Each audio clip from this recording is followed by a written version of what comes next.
Hello, hello, hello. Good morning and welcome. You are on the Mount with Rick, and it is time for World Building Wednesdays with Ben. And we got Holazor here as well, although you might not hear much of him because he's still got some massive holes in his face. But first, coffee. How y'all doing tonight? I'm doing all right. Oh. Yeah, I was I think about what that- I figured.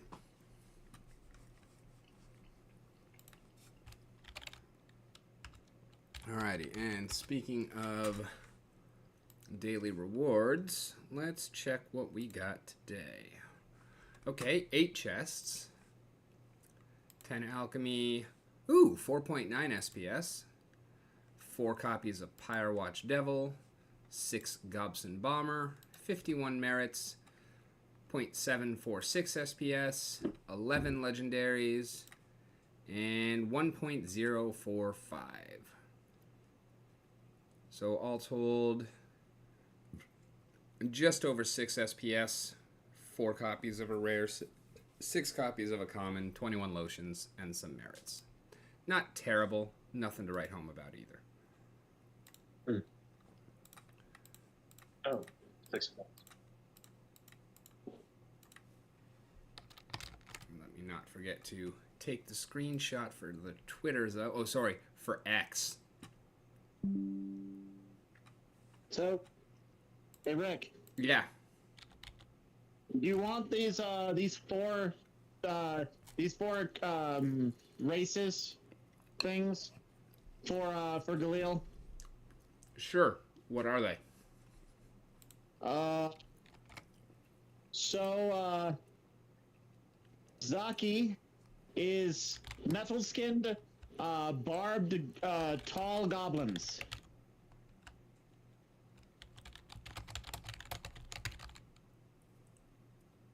Metal skinned, barbed, tall goblins.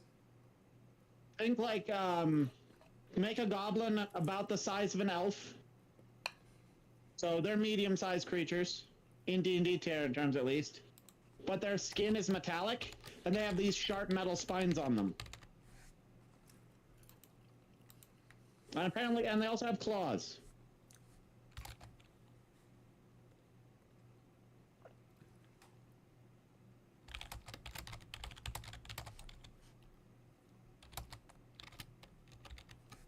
Are the claws metal? Probably. Um.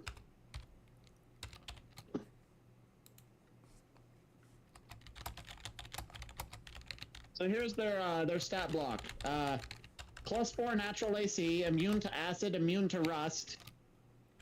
Dark vision 60, +2 dexterity, 1d6 claws, and once per day they have a cone piercing attack that they can let loose. But if they do, they lose 2 natural armor for 24 hours. Interesting. 30-foot cone? 15. It's basically kind of like a shrapnel blast.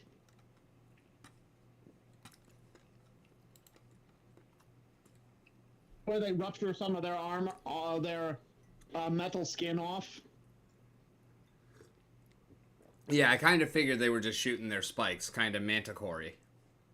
Yeah. And then they regrow over the day, like basically long rest. That's this is 3.5 rules, so it's once per day. If you wanted to do 5th edition rules, it would be once per long rest, yeah. And you lose your you lose half your nat AC during the until you get them back. If we're going to go five rules. I don't know if it deserves the +1 level adjustment.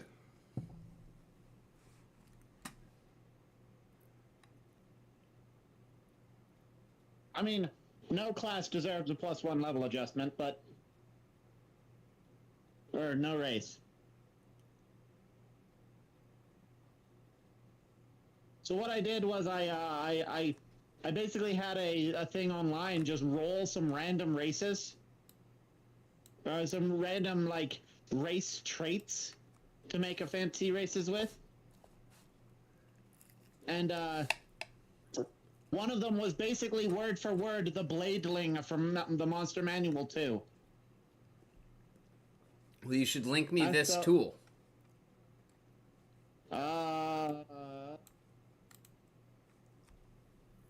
Because we do have a lot of fucking races that we need to make. I just went onto Google. But it's called, seventhsanctum.com / let me see if, seventhsanctum.com, generate types.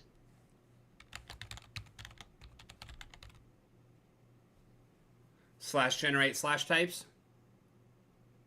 No, seventhsanctum.com /generate .php ? Gen name. There's 2 N's there.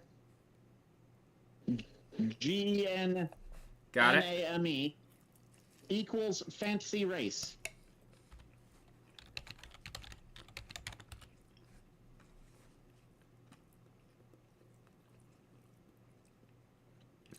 I used description because all I was interested in is a rough description to just get what I was after. I didn't want it to go like huge detail because it's just going to randomly give things. So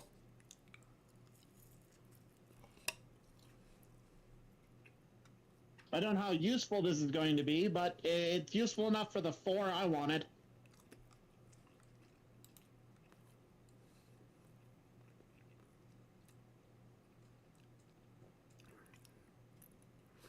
All right, so I'm at 7th Sanctum. They typed in what you said, and that gave me an error, but just went to the base, and I see the generator types, but I don't see races.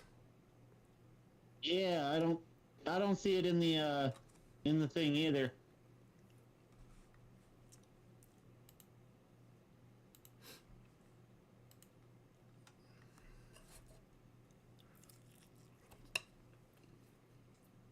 Oh, wait. Oh.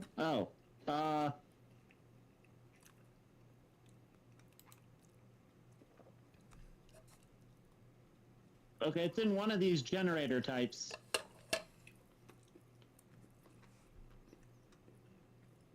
Okay. So at the top bar, you see generator types? Mm-hmm. Click that down. Go to beings. It'll bring you up to another thing, and then there's a thing, fantasy races, fantasy race generator. Okay.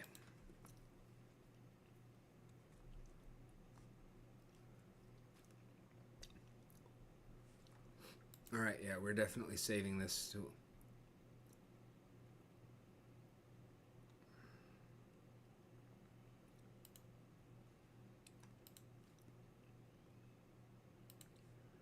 I have a feeling we'll be using that fairly often.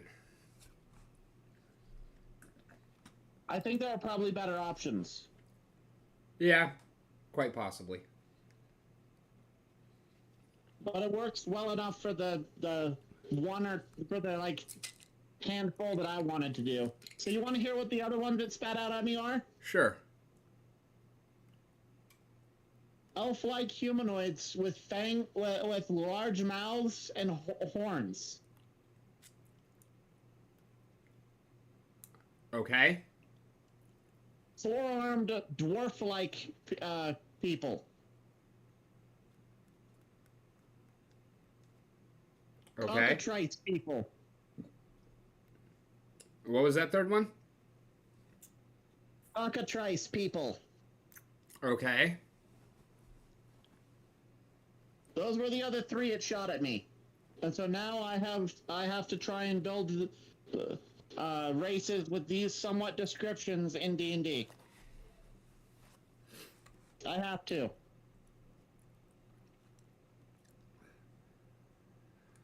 Are you on the stream? No. Here, I'll just share screen in here. That way there's no delay. I can go to the stream real quick. I am still online.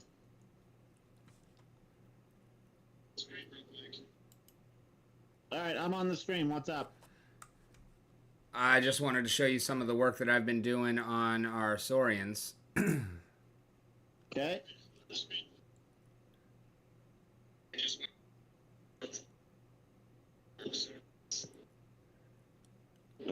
There we go. I forgot to mute my computer when I went to the stream. Yeah, no worries. And you don't actually have to mute the computer. You can always just mute the tab as well. Hmm. Yeah. So these two, they're going to be moved. I just have them up top because I have to get them exactly situated. But oh, you actually sent me a text about the murdered Saurian. yeah, that's Thalor. And we can move his here as well. Or we can leave him at 1400. But the race the race that he spawns is going to be one that the elves don't actually really per se know about. So, I was thinking about it, and there's two ways. I think there's two ways we can go about this. Okay. For him. Definitely we want the fact that, you know, they were created from murder to be something that affected them. Yeah. Like, I was almost thinking that could be a way that we could have Drow. I don't necessarily want to do that, but, like, thematically, it would fit. Yeah, I don't like Drow, honestly. I don't either, which is why they're not here. But, like, if we were going to do something like Drow, we wouldn't be able to go the route of the Corellon, Larethian, and Lolth origin story. So it would have had to be something like this. And so I do kind of you could always go the Warhammer fantasy route. The difference between Warhammer fantasy regular high elves and dark elves in Warhammer fantasy. Physically, there is none. They're just fucking elves. Okay. There was a civil war. Effectively, some of the elves picked the evil guy's side.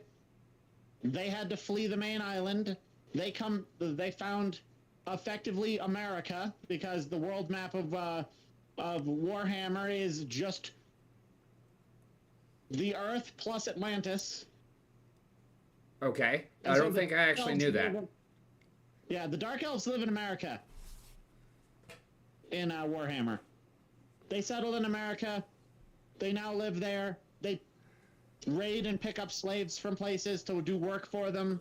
And they constantly go to war against the regular High Elves trying to take High Elf land. They don't tend to succeed.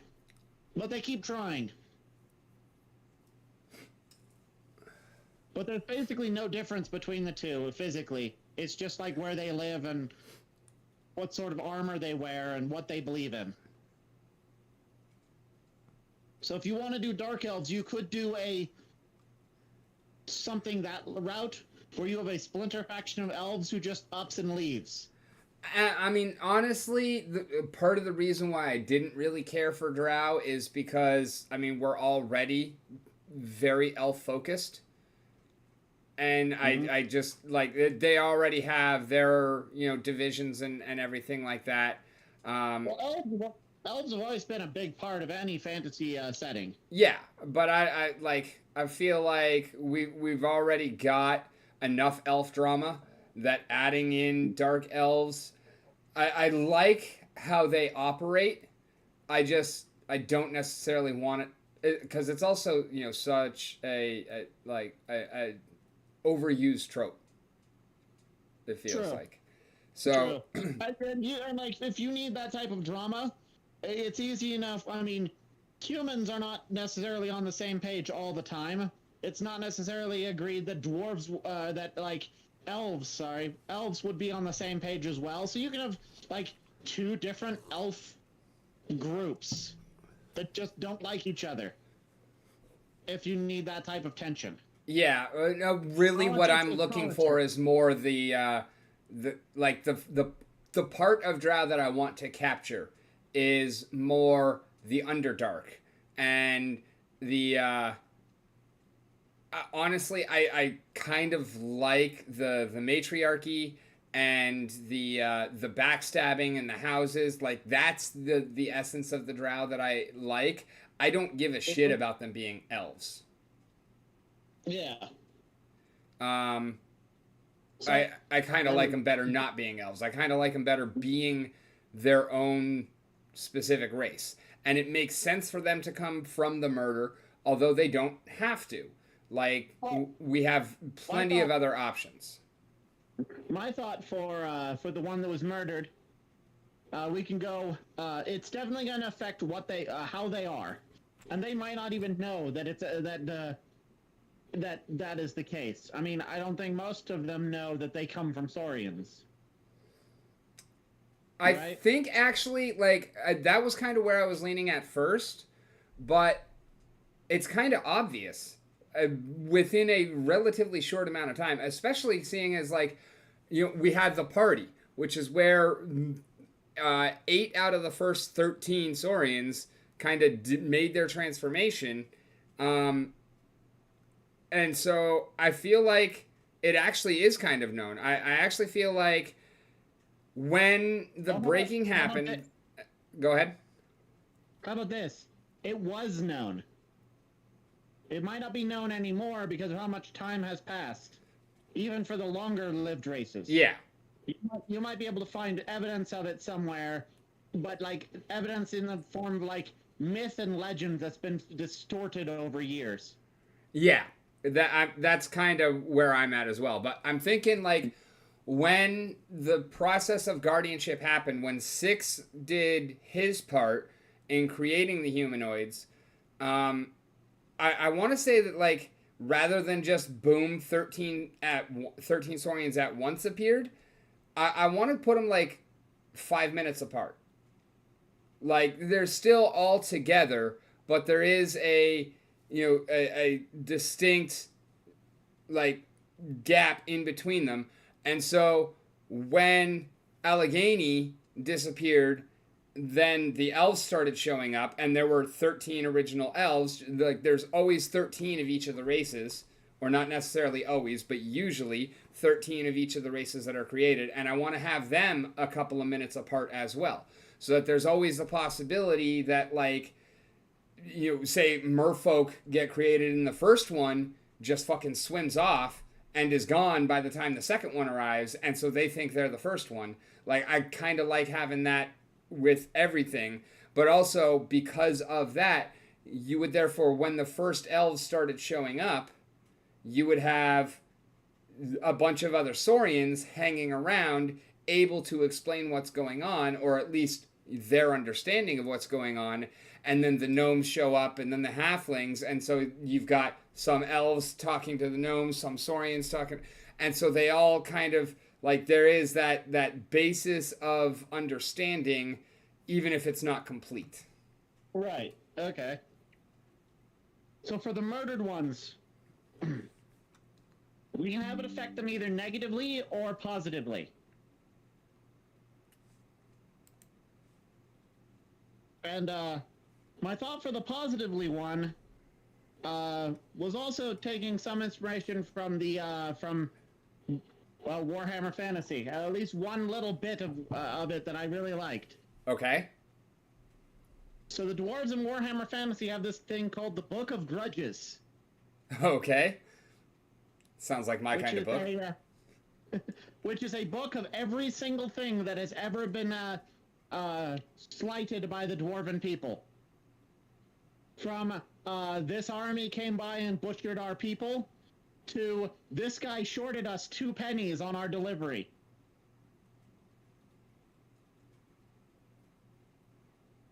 And Yeah, I like that. I like they that. strike. The dwarves are very much on keep your oaths, and if you have the opportunity to strike out names from the Book of Grudges. Now, how you strike out names in the Book of Grudges is for debate.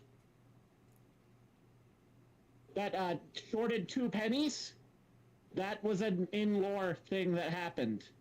And I figured you some didn't dwarf- pull that one out of your ass. It's a little specific. some dwarf was like, he shorted us 2 pennies on a shipment of stuff. Gather the army, we're going to go destroy them. So that's not really normal behavior, but there are questions on what's acceptable. So like they could be like very focused on righting wrongs and justice, basically. Think like the ultimate lawful society, where there's a law for everything and everything has a law. You there? Yeah. Mm-hmm. I mean, it affected them in a kind of positive way, but they could also take it way too damn far. If we go that route. Or we could have them kind of corrupted by the violence of the event.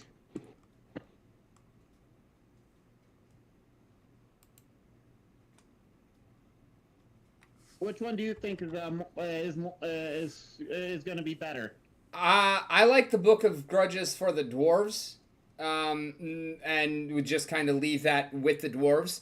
I honestly, I feel like maybe we make this happen a little bit later, and at a point where the elves, or I mean, we could even have them already doing this, but I feel like the elves, as the self-appointed caretakers of the world, and also having this understanding of how the Saurians work, would have an elf, basically Secret Service member, assigned to every Saurian. And therefore, that's, how they kind of keep tabs on the races that are being created, yada, yada, yada. And it's kind of information that is essential for the council to work. But when the Saurian got murdered, the race that spawned from him was also murderous, and they killed that elf. So okay. The elves, the council, as it were, they know something is up, but they don't know what. And then I kind of want to think that afterwards that race somewhat disappeared.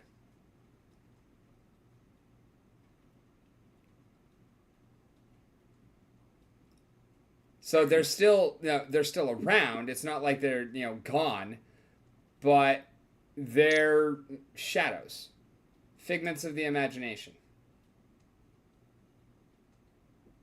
Okay.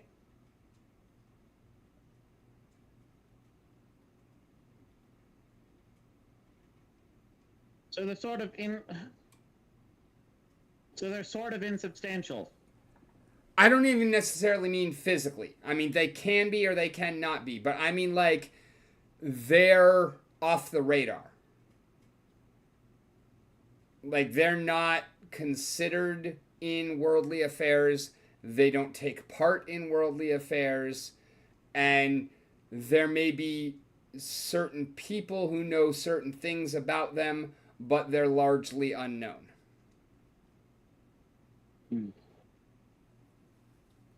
Okay, so... And I also see them being somewhat nefarious. I think they need to be very hard to detect if they don't want to be, for that to work. Yep. And there's a species in D&D that already kind of has that. Okay. Where's E? I have to find it first. Give me a sec.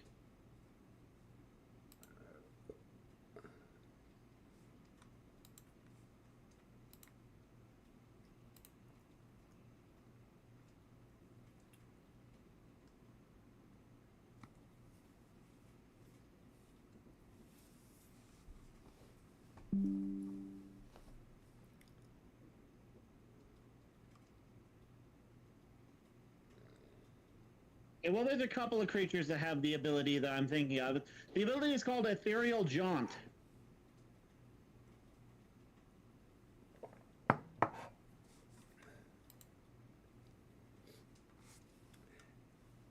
Which has a spell, but the ability version allows them to basically, as a move action, kind of fade out of existence.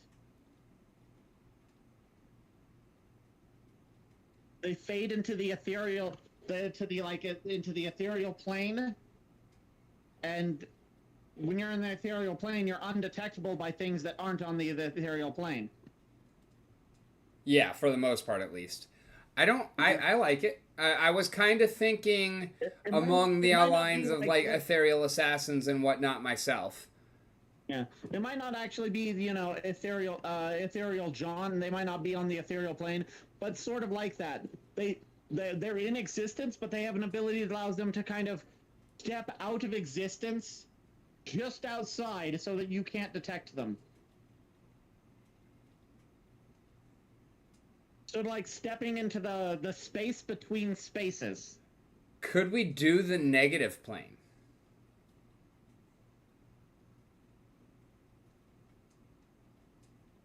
I don't really like them being on a plane myself, because planar travel magic exists.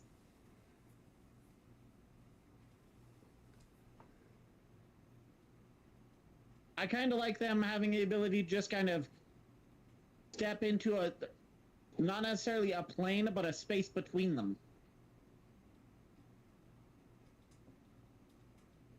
So how would you write that as a stat block? Or as a line for a stat block? As an ability? Yeah. As a move action, they can step outside of reality. While this is happening, they can't they cannot interact with the world around them, but the world around them cannot interact with them either. Okay, but I mean, like, so would their location still be tied to the physical location they were just in? Or would they be like, would they have their own little area that they could go back and forth to? Are they able to use this space between to travel, or when they come back, do they have to come back to where they left from? No, I would say they'd be able to the way I see it is like they're stepping outside, but it's like they're stepping outside to the point where there's a piece of paper between them and reality. They can move along the paper just fine and just come back in at a different point, but they still have to take that travel time. So they're basically, you're looking at it exactly as the ethereal plane, just not the ethereal plane. Yeah, because the ethereal plane can be reached via other magic means. These guys, you might be able to, but you'd have to make something specifically researched specifically off of their ability to do the same thing they do. Yeah. But I think that, fundamentally, the negative plane would work in a similar fashion because it's also contiguous with the material plane. And while it wouldn't be unique to them and it's just their plane, it is the kind of place where, okay, yeah, so you can theoretically get there. You're going to have a hell of a time getting there because magic that high level is still super uncommon, and even if you can't survive there. Yeah. The only problem I have with that is that, like, how D&D wise is the negative plane going to be? Because the negative plane is a place where a lot of undead, a lot of natural undead happen in D&D verses. Yeah, that's exactly like what I'm thinking. I don't want to say it's exactly D&D negative plane because there's too many printings of that for me to try and adhere to all of them, but very similar. Like positive and negative material planes definitely I feel like are one a couple of actually in general the D&D planes I'm pretty happy with. You wanna know something I think would be fun? What's that? The negative plane is dangerous. I think the positive plane should be just as dangerous. Oh yeah, that's always the feeling that I've gotten. Granted, I've never adventured on either of them. No, the part from all of the Planeswork books that I've went through so far, the positive planes are like very nice places to go to. Well, you said positive planes. Do you mean like the aligned planes that are good, or are you talking about the positive energy plane? I don't think I've ever heard of anybody going to the positive energy plane, but yeah, it really doesn't happen because it's death by healing.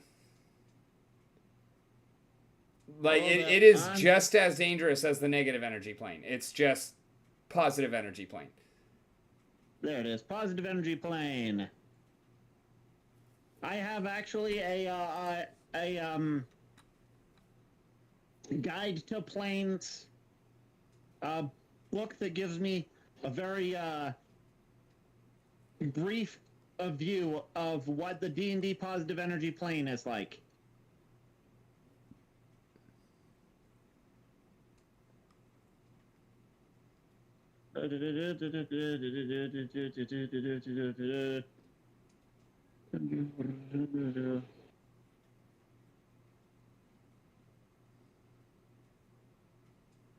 Okay, never mind. It is just as dangerous.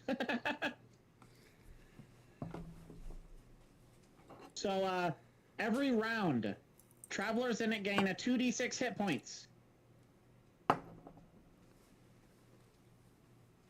First healing wounds, and then adding to your total hit points past your maximum.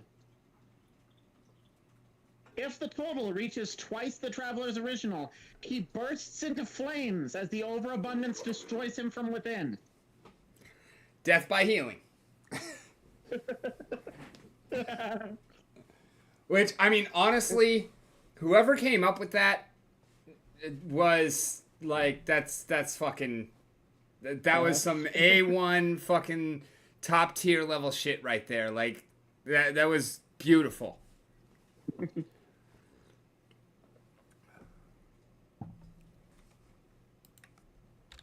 And you can't breathe. There's no air here. It's only energy.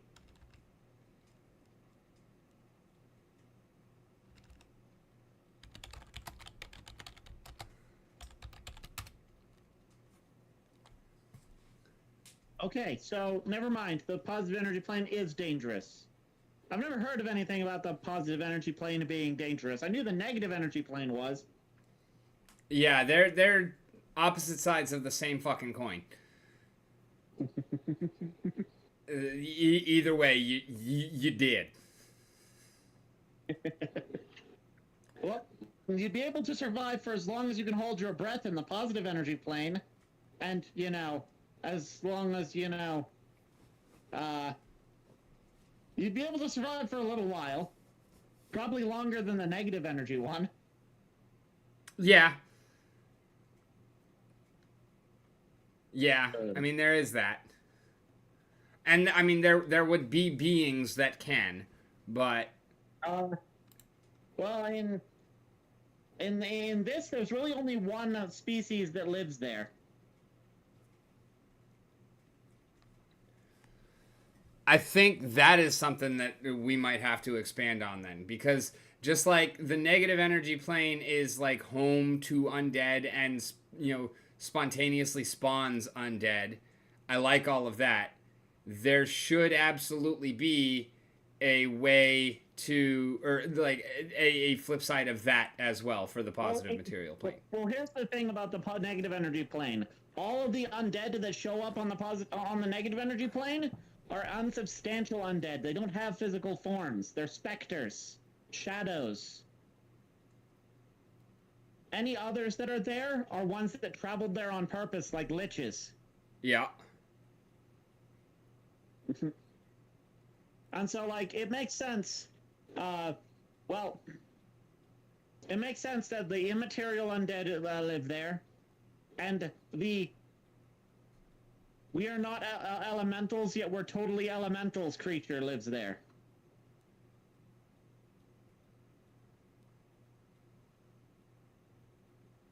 There's a grouping of creatures that are not really elementals, yet really they're elementals. They are elementals in every way, except they're, instead of being like the natural normal elements, they're positive and negative energy elementals. Yeah, naturally.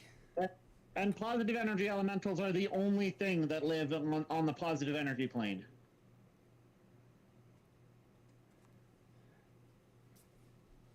Yeah, I guess, I mean, that doesn't need to be completely balanced, but it would be cool if we had something else other than just the elementals. Like, what would be there? Anti-ghosts?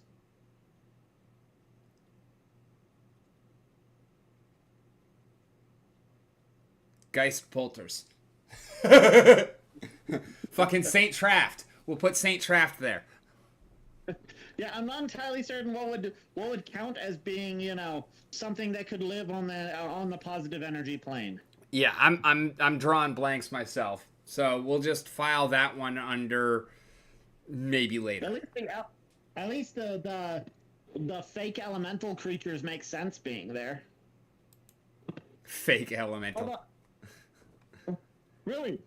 Dude, they're not elementals. Their creature type is outsiders. Yet in all of the documents for them, they're talked about like they're elementals.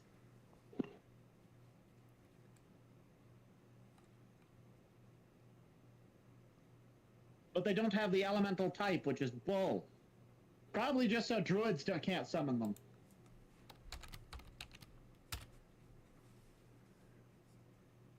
Now that I think about it. All right. Unrelated question. So Xandor is our Saurian that got hit by Balefire. And Balefire is our spell that removes one from the timeline, and depending on how powerful the spell was cast, is how far back it goes. To the point where, you know, if you got hit with a critical blast of Balefire, your grandma could end up never having existed. Xandor, probably not gonna spawn a race, right? If his existence was negated, you're right, probably not. Do we want that chain to go up to the point where we have a race that was created earlier that did not actually go extinct? They just stopped fucking existing. Well,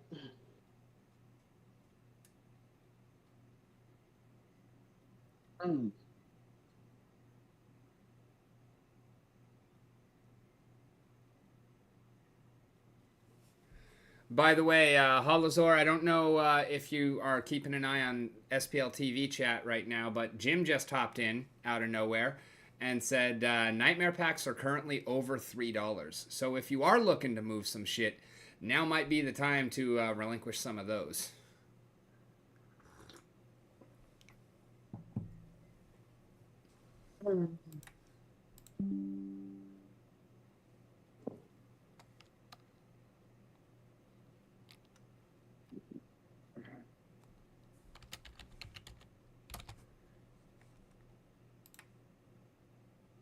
I am not entirely certain.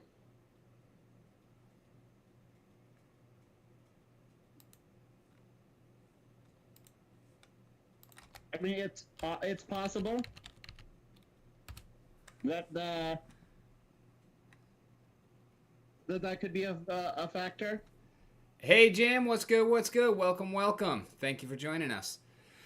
Yeah, I'm thinking. Okay, so Xandor's parents, we got Nyrax, Zandara. Zandara gives us the Tizia. I definitely want to keep the Tizia, but I don't have anything assigned to Nyrax yet.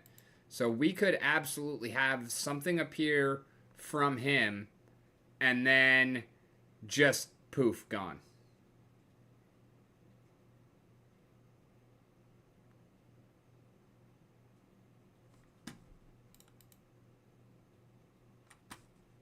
I have a thought. Okay. I don't know how good of a thought it is, but I do have a thought.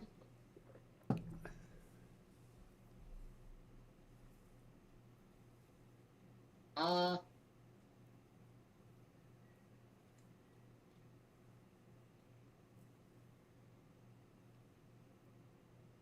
I have to figure out how to put it into words. So, Balefire was used, guy disappears. His existence is being negated. But let's say it doesn't have enough weight behind the Balefire to completely negate everything. What about a race that's like, its past ends up being like, error 404, data not found. I totally thought you were going to go in a different direction and Thanos that shit. Like, half of them are gone. No. No, I like that. They still exist, but elements of them and their history are just error 404, data not found.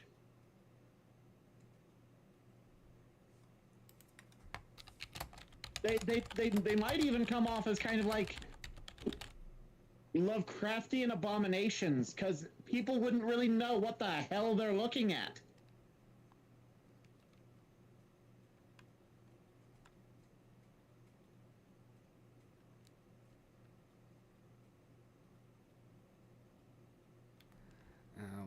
We actually can't do Zandara there anyways.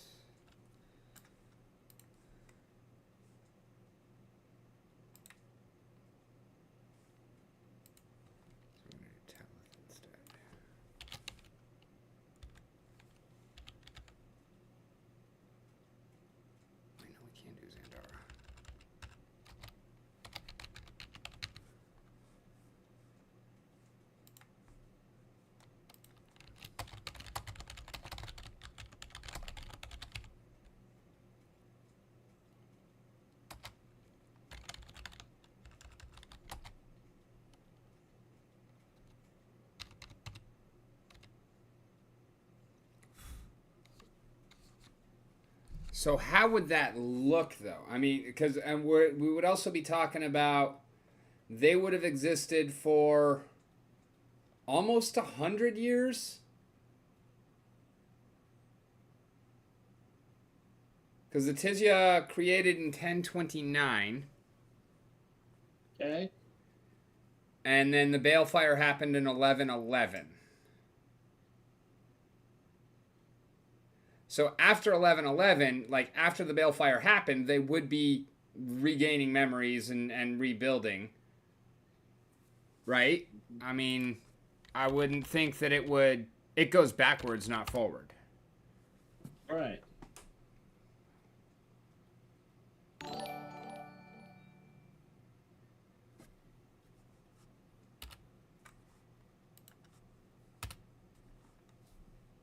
It'd be something, it would be really weird for the universe. It'd be like... Hey, Jim, I would love to have you on Off the Cuff tomorrow if you are interested in literally 12 hours from right now.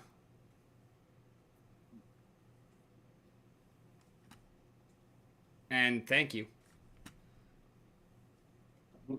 It would very much be a circumstance of like everybody's going about their day, and then all of a sudden nobody remembers that these people used to exist, or that they had a town somewhere. They just I don't remember ever going that direction. I don't remember why. I just don't remember going that direction, sort of thing. Oh yeah, you mean the entire fucking world forgot about them. Well, yeah, that's what hit the. Yeah, being no, erased. don't know why I was just thinking like the Tizya all forgot what happened before. No, the world fucking forgot about them. That is fucking brilliant, my friend. And like they would have forgotten about what happened before the Balefire too. Actually, it would be a very confusing time for them, but it would be a very confusing time. It would be a very confusing time for everybody, but it would be an extremely confusing time for them.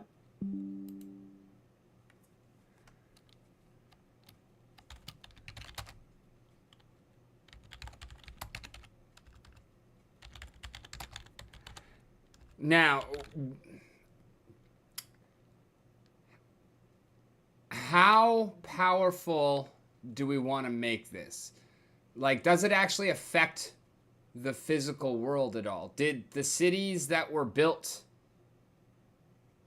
by this other race, because we're going to do the memory thing for the Tizya, but they're still around because they happened first. But Nyrax, which is the father, the who we don't have the race for yet, his race simply stopped existing in 1111. Okay. You know what I like? So, let's say that his race had was an ally with another race, and together they built their cities. And Nyrax's race stopped existing, and the cities they built, the parts they contributed in, stopped existing. So you'd have this situation where, like, parts of buildings just disappeared from their cities. And so I have these ruins that look like somebody didn't finish building them.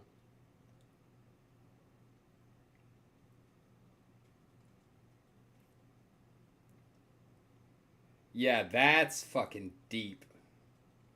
Because if they were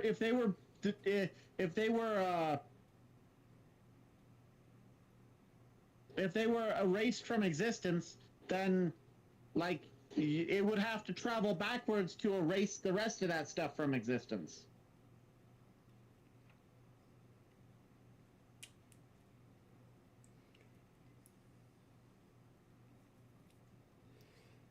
Yeah, kind of like another scenario like our gnomes and halflings.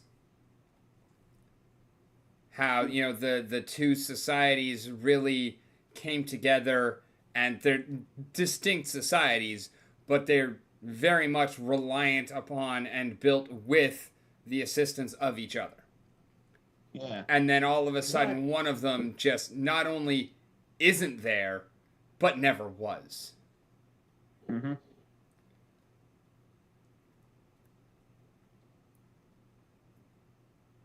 And, like, because of the gap left behind by this erasing, the other race might have some problems not wanting to ever go around there because it makes them uncomfortable. Yeah, they don't know anything, but they can definitely feel that something is off. Yes.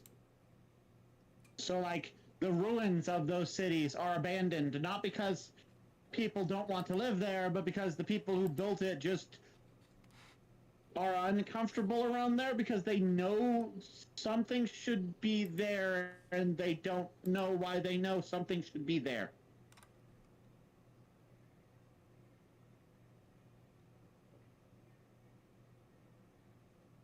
These are not fucking race names. These are sub-race names, you fucking jackass fucking... That's why I said that I don't know how useful that site's gonna be.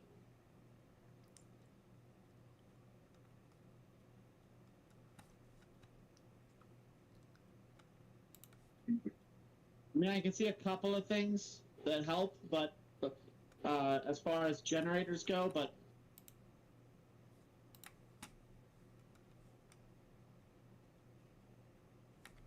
spaceship generator.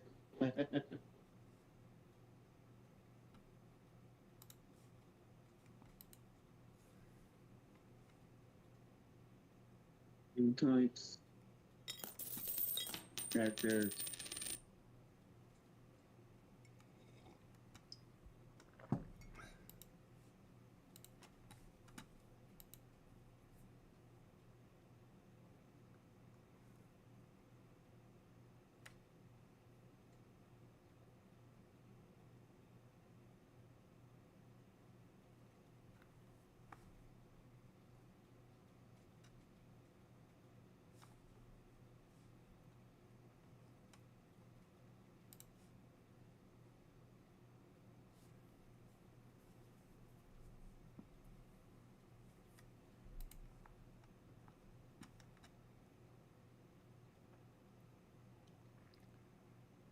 All right, so name the non-race.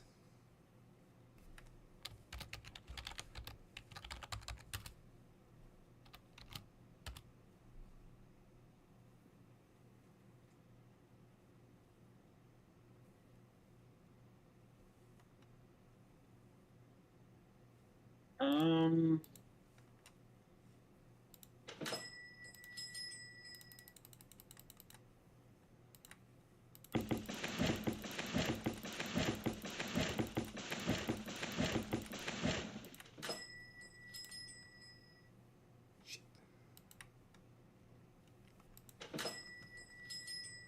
Are you ready to type it down? Yep. Okay. Maugosot. Nagasa. Alrighty, their partner race. Not N, M.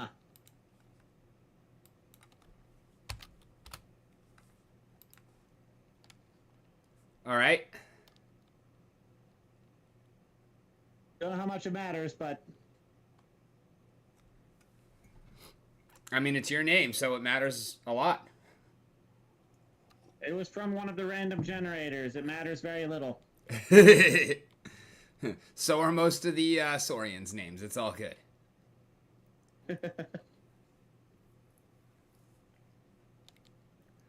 All right, and their partner race.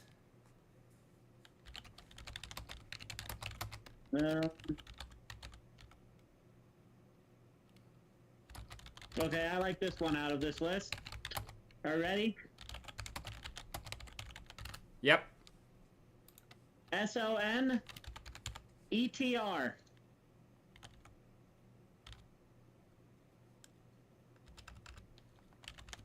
I'm changing the order on those last three just to make it a little easier on the pronunciation.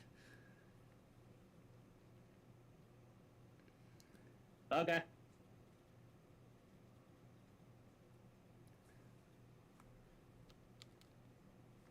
So the first one was from Lovecraftian name generator, and the second one was from Goblin name generator.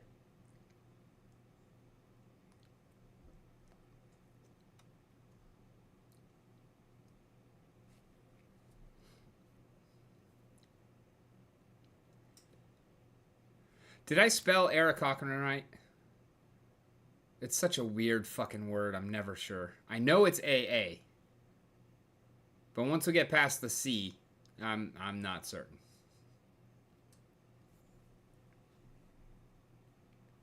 I had no idea.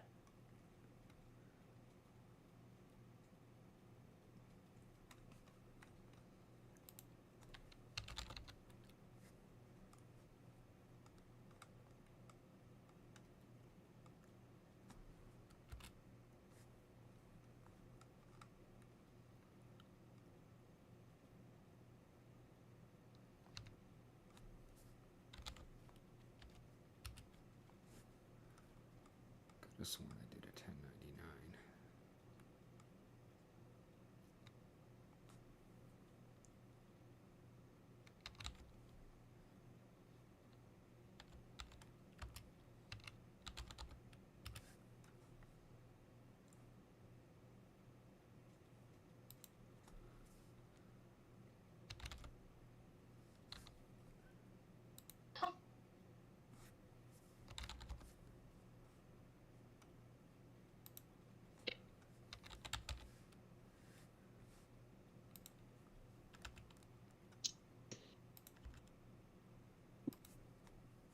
I don't know where he went.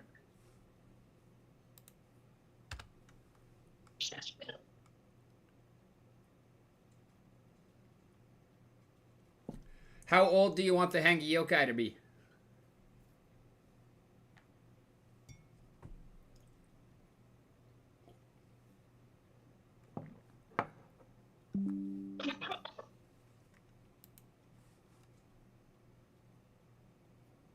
You're putting the Hangyokai in this? Yeah. Huh. They're fun. I like them. And they came from a wild-shaped druid. They're also complicated. Yeah. I'm not saying they're going to be player races, but they exist in Galil.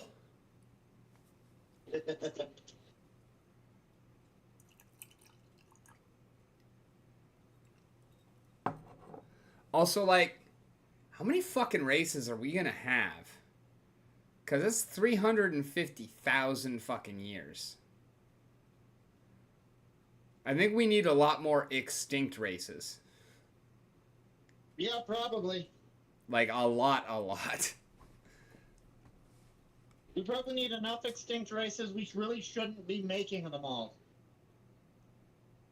Yeah, I mean, that's what, like, I have 115 Saurians. Just think about it. If you have that many, with that many Saurians and that many races, some of them are going to have their first 13 show up and effectively just immediately die. Yeah, that's true. Well, they not immediately die, but like they only last like 2 generations, and then something takes them out because it's more successful, or they're in a dangerous place, or something or other.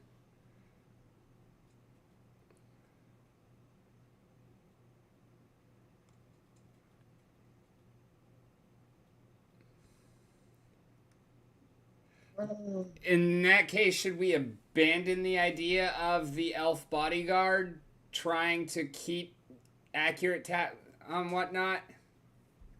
It might still be a good thing for them to keep an eye on. But if they're if the Saurians that they talked to when they first came to be were like, hey, just let things happen. So these races can be strong and independent.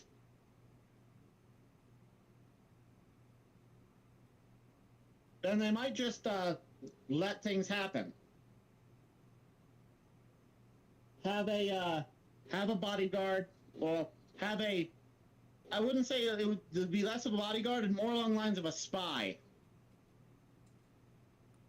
Yeah, I like the image that they try and project with them is that it's a bodyguard, but really they're there for the sole purpose of cataloging the new races.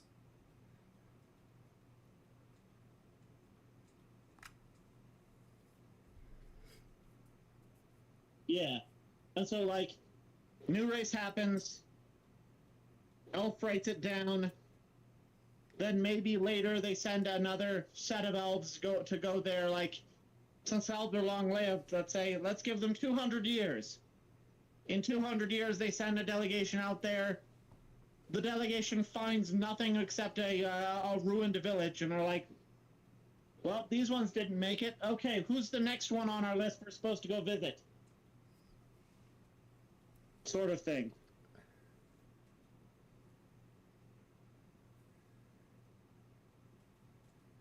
Yeah, one of the things that I've been working on, and Kevin, who's normally on with us, his background and studies and whatnot are politically centered, and so okay. I'm really looking forward to kind of getting to sit down with him and hammer out some of the details as to how the power structure is actually going to work and look with the weird ass situation that we have developed here. Rebecca says hi, Ben. Hello. And I would love for you to be able to join in that conversation as well, because you also are brimming with great fucking ideas.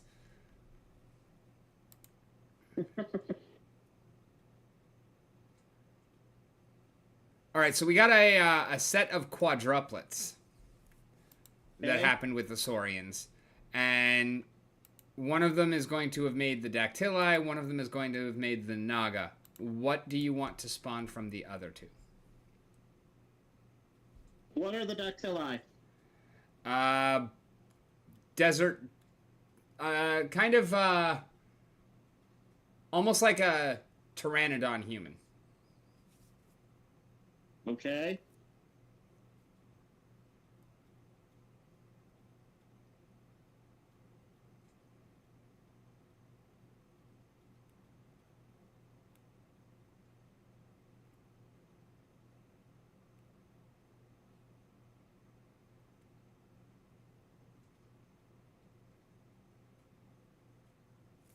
Hmm.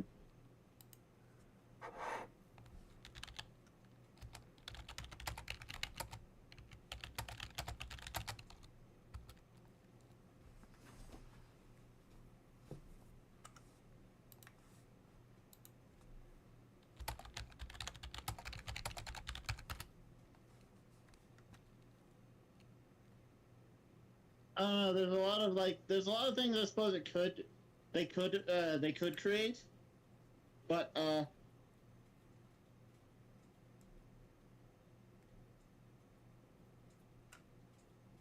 just trying to come up with something that isn't, you know, what they've already created, except in the ice, because that's lame. So they made the Naga, which are snake people.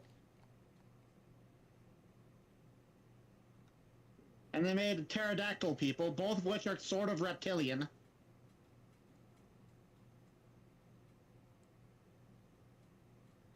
Should we keep that as a theme? I mean, For those ones? We the have more reason to the do races so that for them than come others. the races that come from the Saurians are heavily influenced by who the Saurian is, where things happen, and the circumstances around the ending. Which is why our murder race is murderous, and why like the Hengeyokai came from a wild shaped druid. Okay.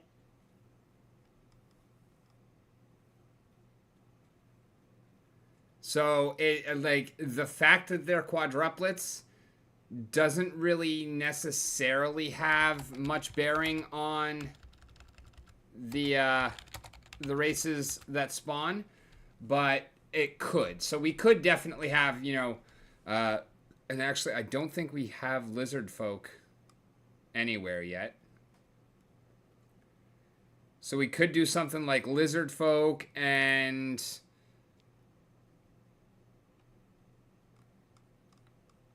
Sadly, one of the lizard folk is not one of the reptilian races is not available because Wizards of the Coast owns the rights. yeah, Yanti would have actually been one of the first 13 if we could use it. Oh, I was gonna go with Kuatoa. Yeah, true. But they're also owned by Wizards of the Coast. Yeah.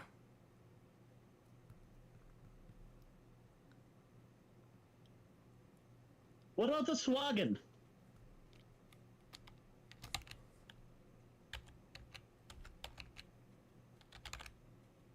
They're not owned by anybody. Are they already on the list? Negative.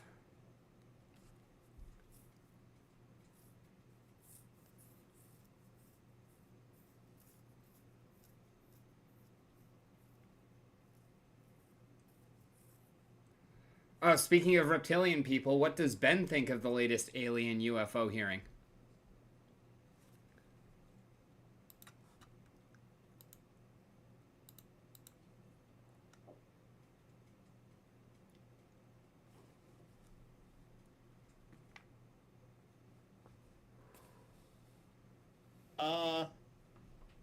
There's an alien UFO hearing. Yeah, apparently it has been acknowledged in a congressional hearing that the U.S. government is in possession of non-earthly biological samples. Right.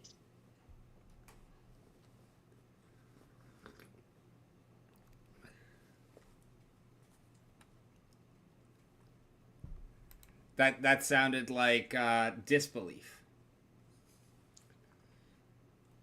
It is. Mostly because I don't think that sort of thing would ever be seriously, if it were true, seriously brought up. But I'm willing to be wrong.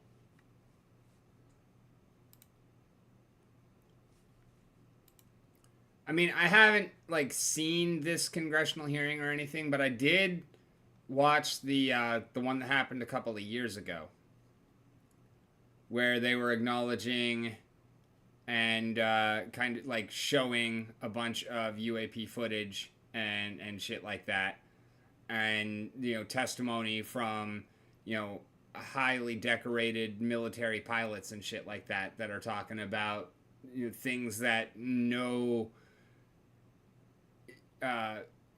planes or anything currently in existence could actually do, and stuff like that, and acknowledging that there are questions to which we do not have answers. But this is definitely a couple steps beyond that, and I have not actually gotten into it myself yet. But yeah, apparently I'm looking at it right now.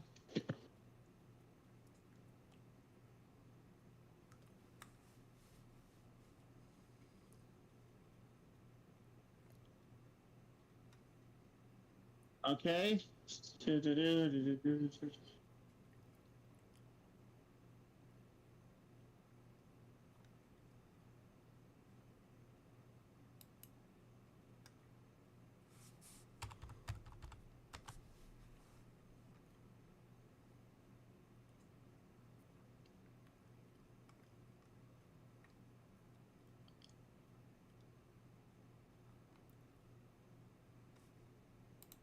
So the main guy in charge of this is one guy who is basically the whistleblower on this whole thing.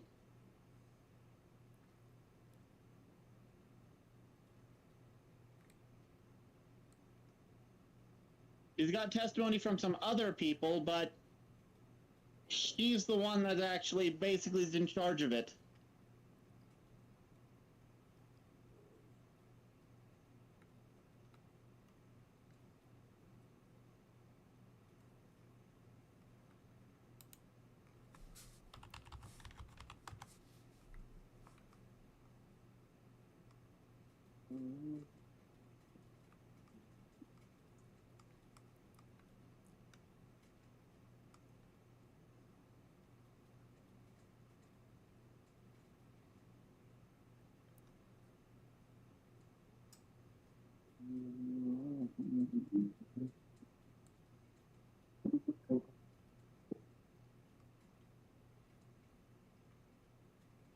So I'll have to read some more into this, but from just a quick skim, the most the government is willing to admit is that there are some unidentified aircraft things that still remain unidentified.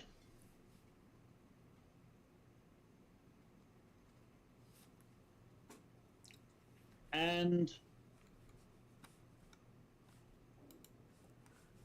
I don't know, I'm not seeing anything of this that's actually definitive. There are aliens about other than the one guy who's claiming his whistleblowing. So, gotcha. For now, I'm going to take it I'm not going to take it at face value that this is real. It is interesting that it's talking through Congress. He does say this though. Where's the quote? He said this: if everyone could see the sensor and video data I witnessed, our national conversation would change. If the UAP are foreign drones, then it's an urgent national security problem. If it's something else, it's an issue for science. In either case, these unidentified objects are a concern for safety.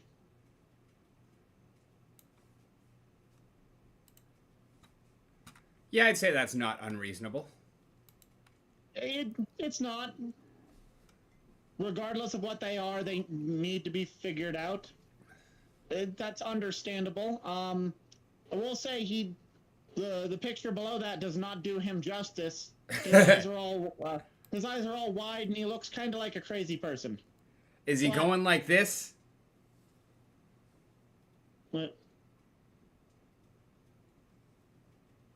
Oh, sorry, your stream was. You're trying to get your screen back. Trying to get the. Here, I'll just pull it up on the actual screen. Okay, I got it. No, he wasn't doing that. But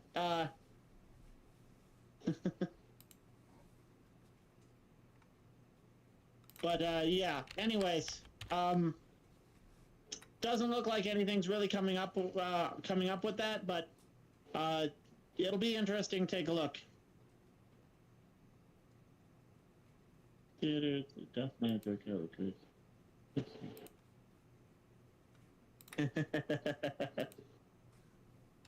Yeah, Ancient Aliens guy.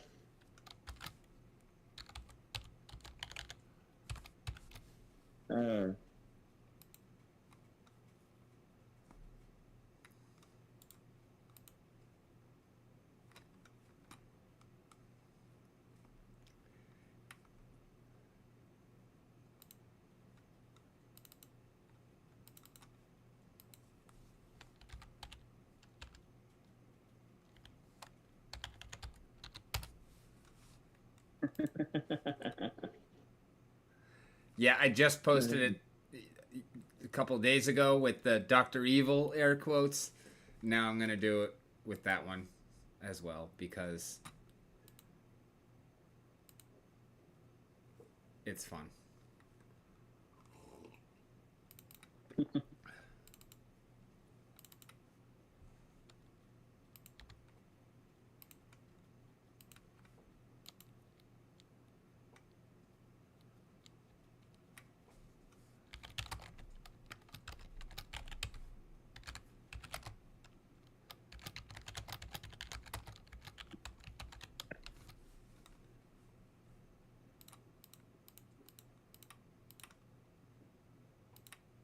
So are we gonna go with Sawagan for that for the last of them?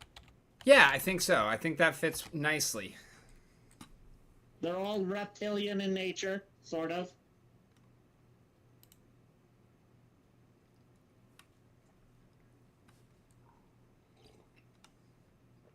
Where's my right tab? There's my right tab.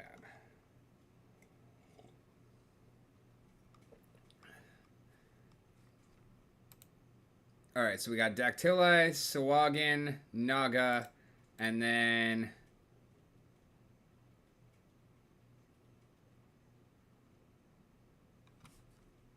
actually, let me look up Sawagan.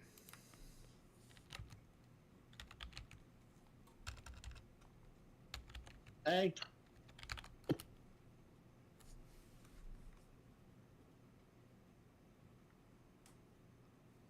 Sahugin. Oh shit, I spelled it right first try. Fuck yeah. Oh. Hurry up. Come on. Get in here, pretty little button. Right. And I think for the Naga, the first Naga ate the other 12 as they came around. Emperor Naga was born. Okay. My cat came in. I was guessing that. This is officially a cat stream. Meow.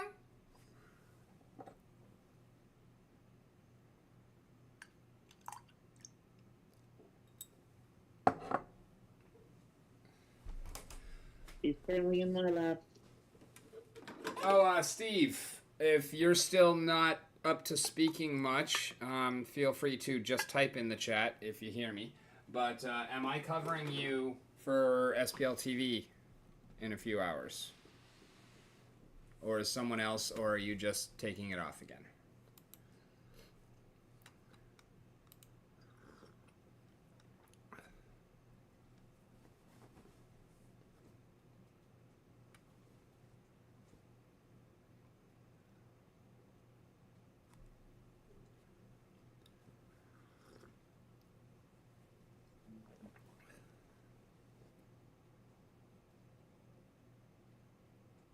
I'd rather they save the fee and put it towards dev money for land sooner.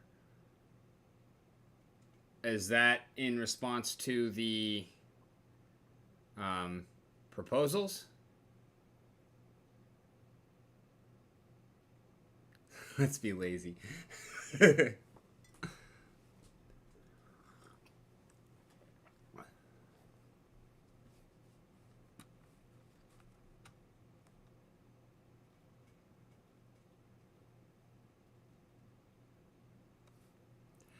I guess that is technically true, yeah.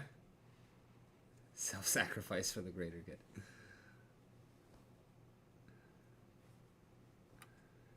I am more maximize profits.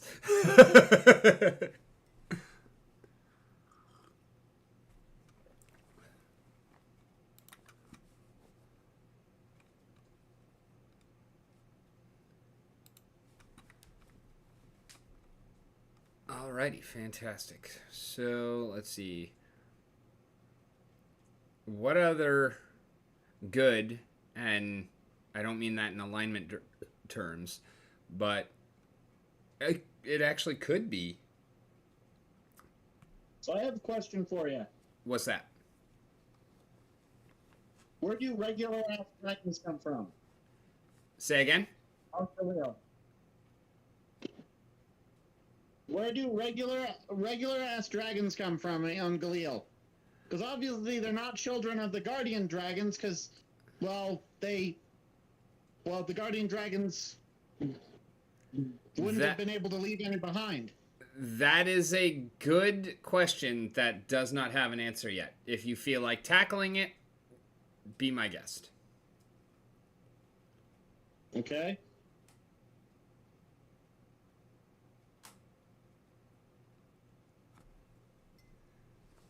I mean, we could just do a setting that doesn't have any real dragons, but I don't really care for that because we do already have some dragons placed and some dragon involved storylines. So I like dragons. I do like stepping away from the D&D dragons and having each dragon be its own unique being. They still, they can still breed with each other. They can still breed with just about anything else. Pretty much the only half-race humanoids are half-dragons. Okay. Okay, good to know. So I have to get my cat back over to the main house. I'm probably gonna take this opportunity to log off. Alrighty. Well, we definitely got some good work done today. Thank you for that. And yeah, I mean, feel free to come back and hang out, even if you just want to listen or whatnot and don't want to join in the chat, but just want to keep on what's going on or whatever else. And I will catch you next week. All right, I'll catch you. I'll catch you next week. Maybe sooner. Well, depends. Alrighty, have a good night and give Mom and Dad my best.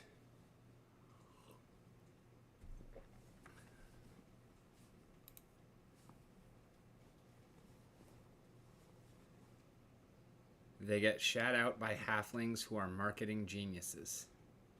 God, I wish I knew what that great line was in response to. Oh, dragons. Okay. So the dragons are shat out by halflings who are marketing geniuses. That could work. The halflings are old enough. They're one of the original races, and they're actually still around. They never went extinct.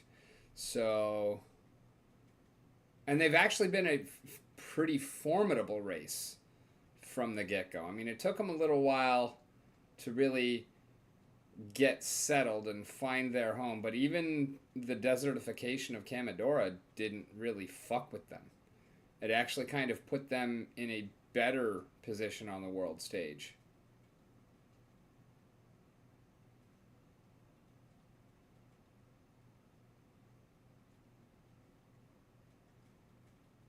That is interesting.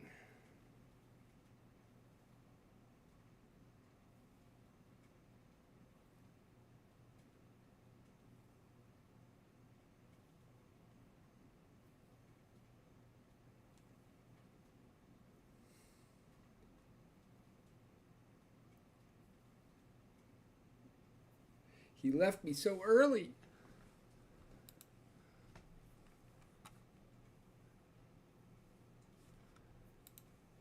Alright, let's go ahead and start doing a faucet dive real quick.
Ooh, that's better. Almost 200 in them motherfuckers.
Bandwidth.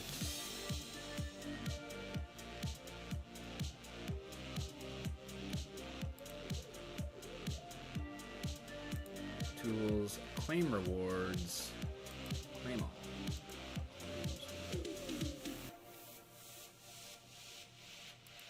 Claim all and let it load. Don't close the window.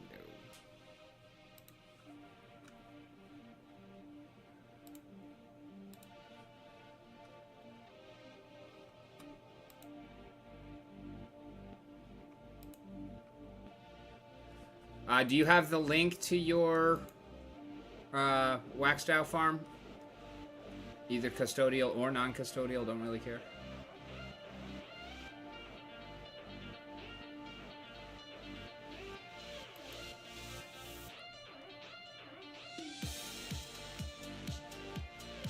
Still can't figure out what. Stake that one. Oh, here we go. Staking. Stake NFTs.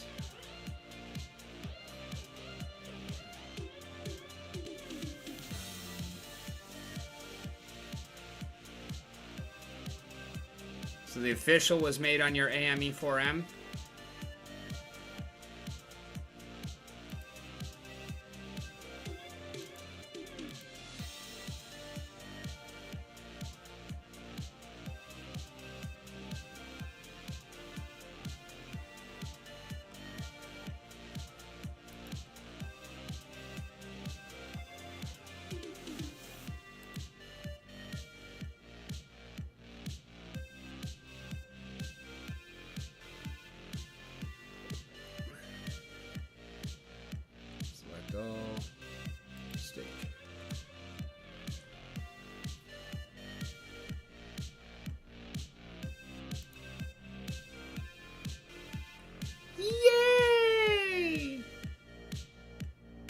Oh, that included Goths and Forest? Cool.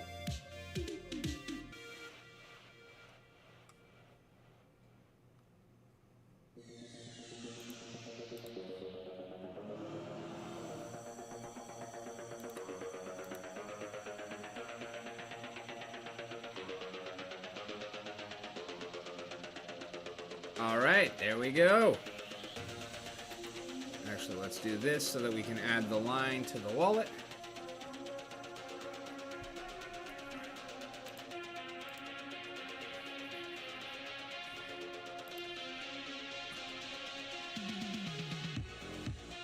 Ha, ha, ha. Claim no shit. 1,500 wax worth of CPU? Goddamn. I mean, I know that's like nothing to what you've been raking in off of it, but that's a lot.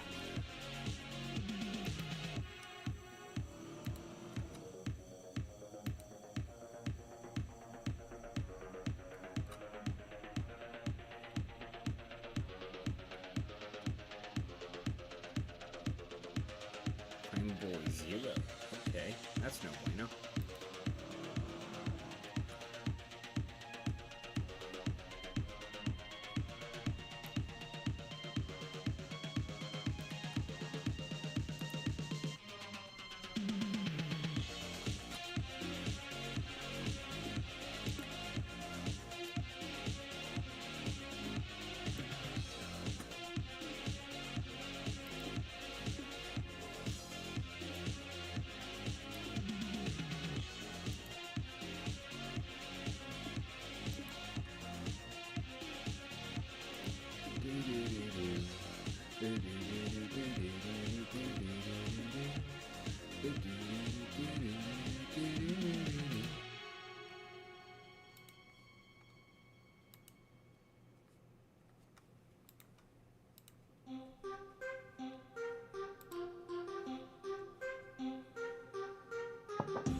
You ever have one of those feelings like your coffee is not fucking dark enough?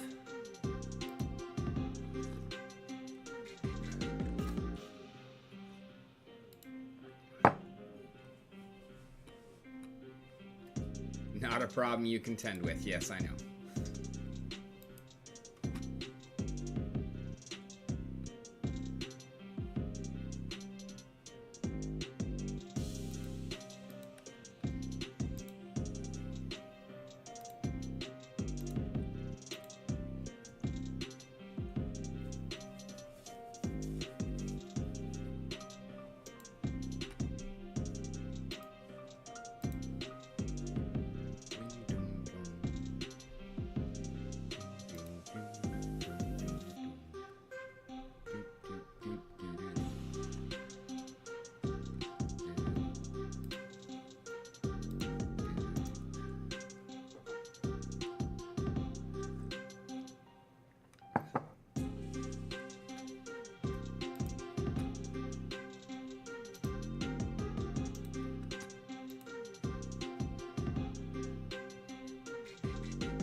taco yesterday, so we'll do it for wax today.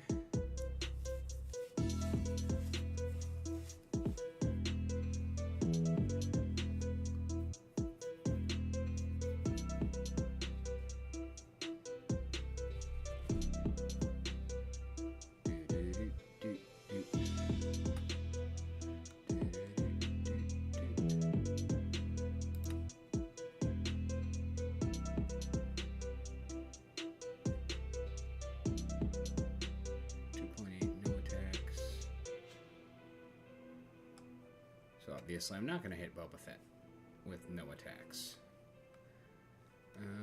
We haven't been on Novo, that's right.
Nice.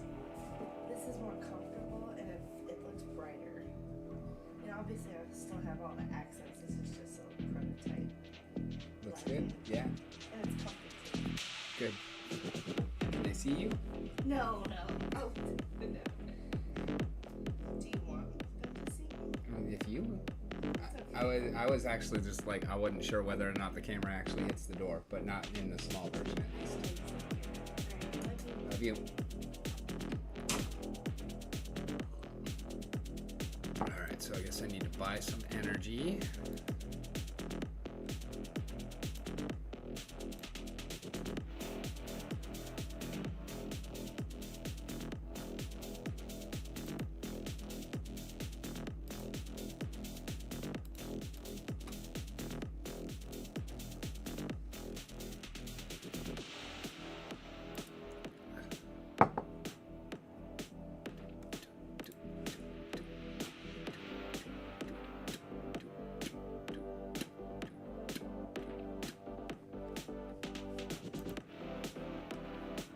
Sell some energy.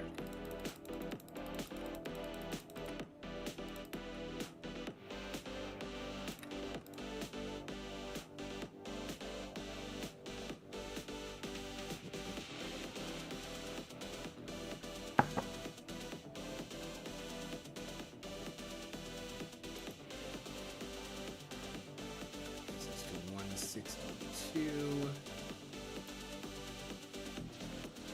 Still ways off.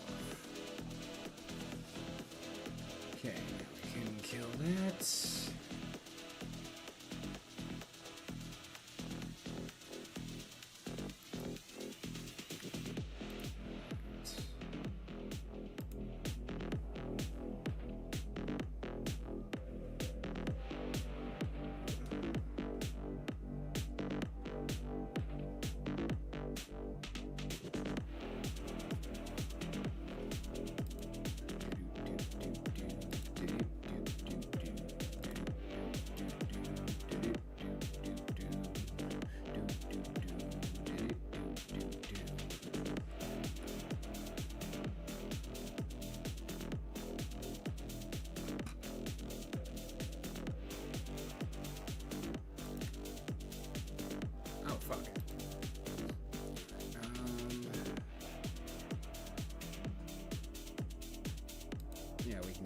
parsnips.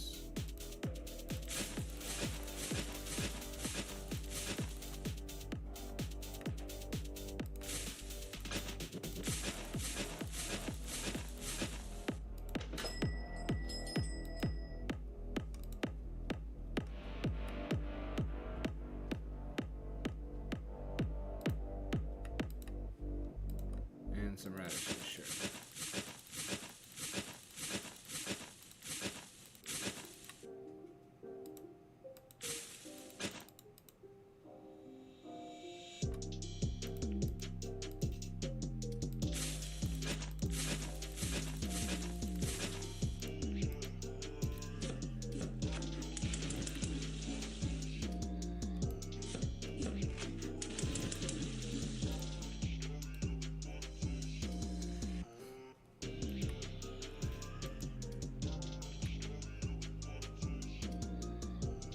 Oh no, I think I lost my fucking streak.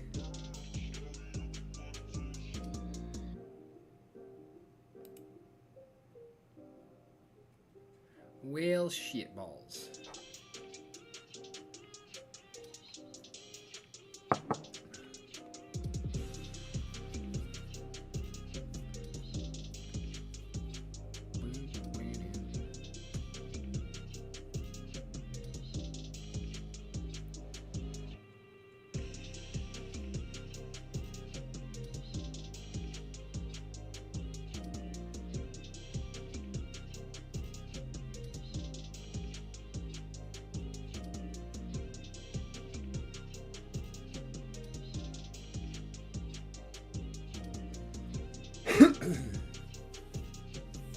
This is gonna be the first Thursday in a long time that I haven't been awake until 7 o'clock in the fucking morning.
You to reload.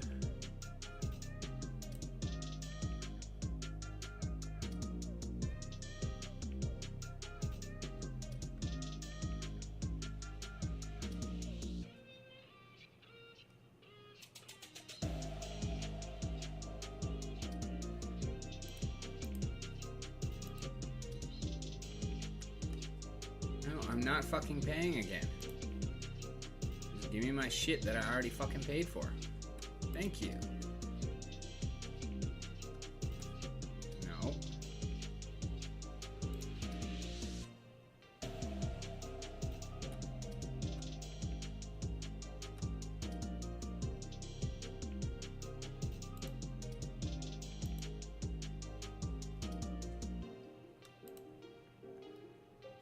Don't need that either.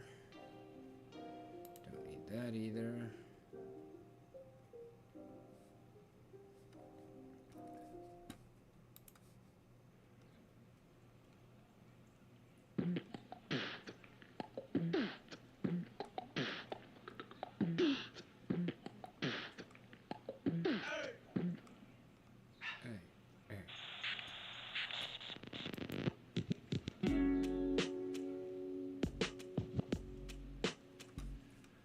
Let's see if we can get anything decent as far as Naga are concerned from Night Cafe.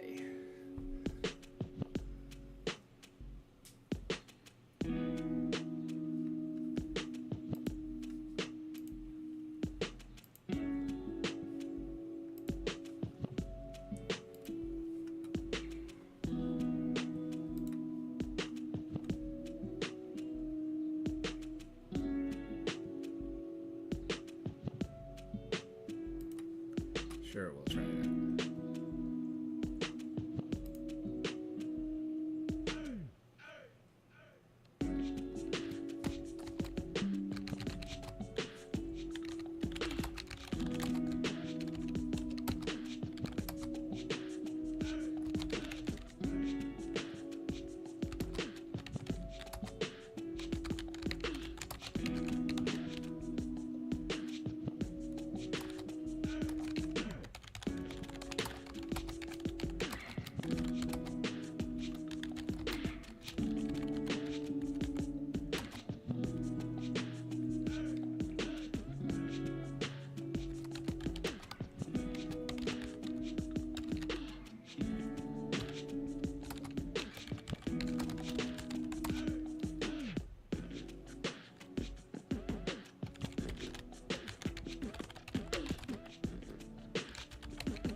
How would you adjust this?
Take fantasy out.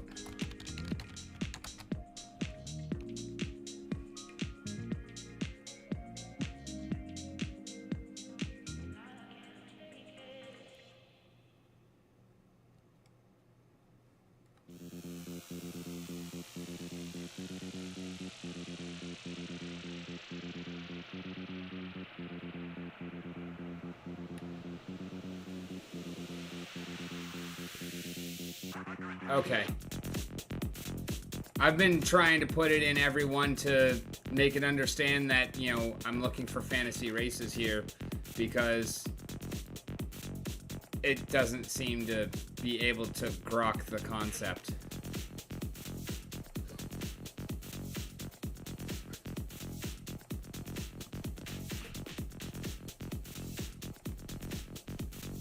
I mean, I totally understand where you're saying that, you know, it's redundant. But it seems like the... Okay, that looks more Hydra-esque, but honestly, I think we can do this. I think I can work with that.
It didn't get enough. Yeah, I don't get it. Like, it just completely does not get fantasy.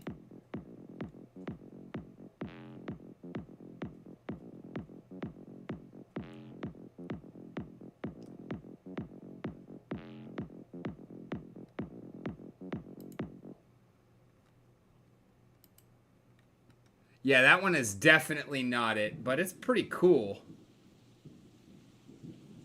I think we can use that for something. Oh, okay, no, there is no details on the face. Well, it could be a changeling or something. Yeah, I think that's still usable.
That is pretty cool.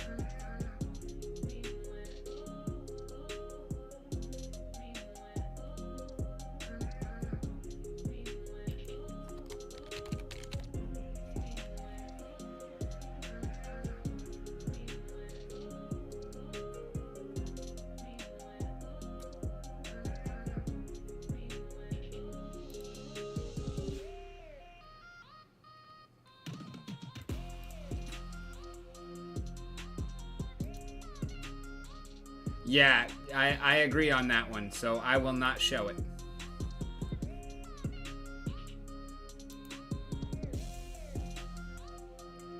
I think you should do that, yes. Okay, it changed Naga to snake person and it lost its fucking mind. Another really cool picture, but I don't even know what the fuck is going on here.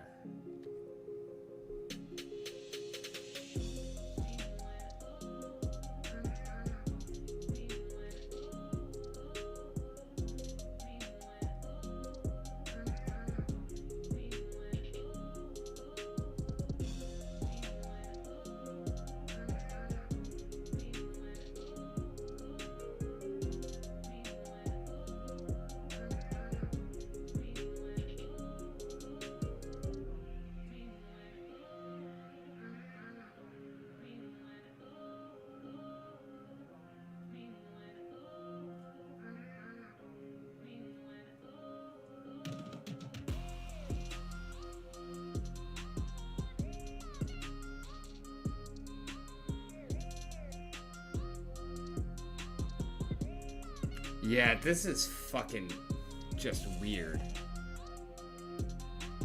I don't like it.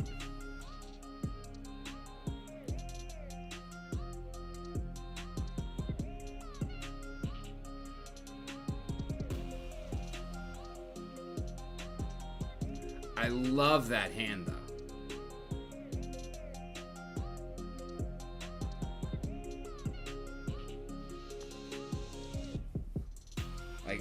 obviously terribly formed as it is, like, that's a cool storyline. And it totally looks like this hand's fingers are all broken too. Because that is not where the knuckles are.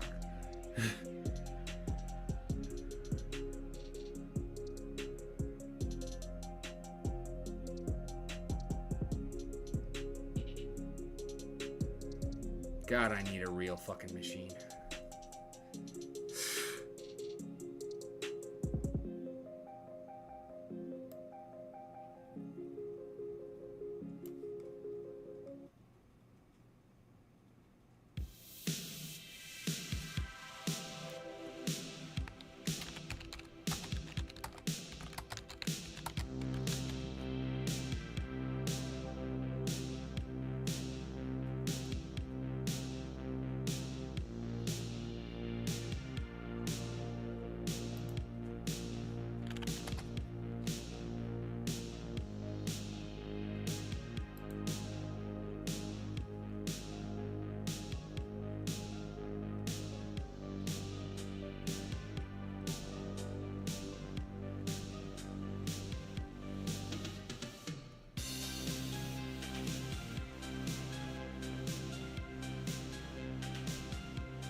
Alright, now this one's cool.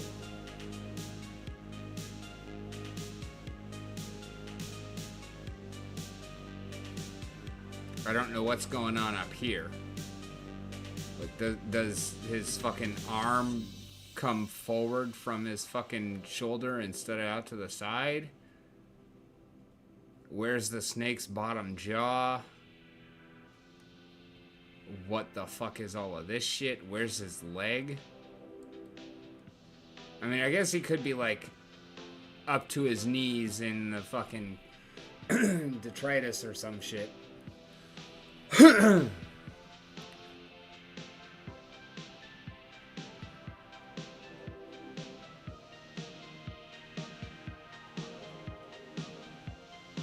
Is he, like, trying to pull someone out there, or what the fuck is all this? His arm is going up and curving around, and yet going straight.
Trying to fight the demons in my mind.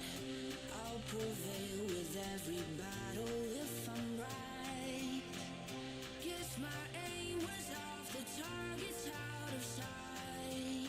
Oh, it's thinking hard on this one. Is it actually going to get something right?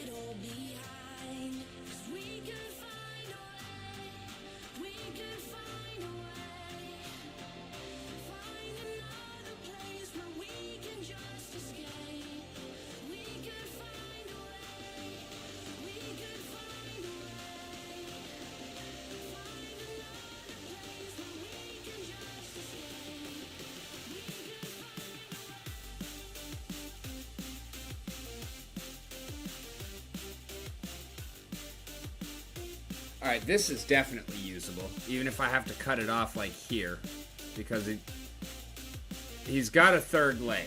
I guess that could be passed off as like a fucking jackhammer or something like that. Although a jackhammer makes no sense on a forest floor. But, I mean, that snake is pretty fucking magnificent.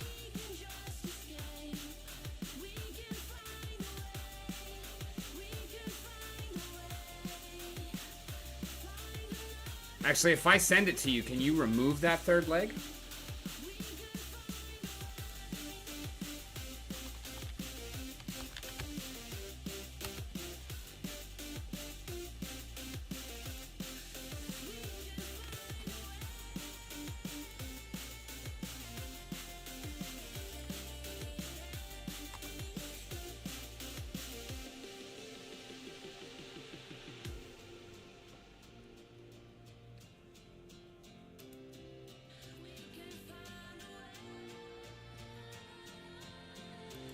Just take my hand. We'll leave this place behind. No second chance. I know there's more to find. We can find a way. Let me see if I can do this better here.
try it now.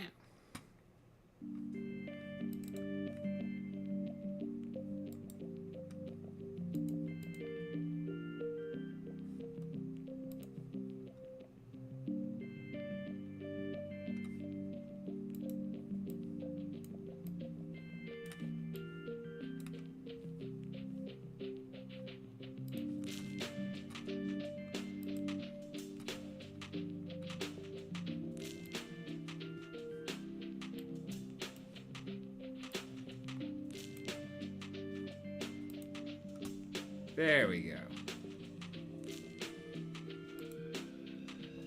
Now let's try it.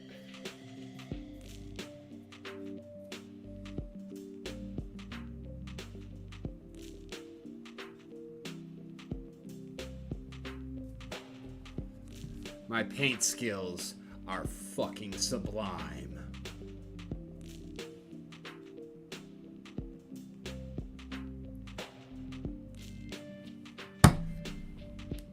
What the fuck?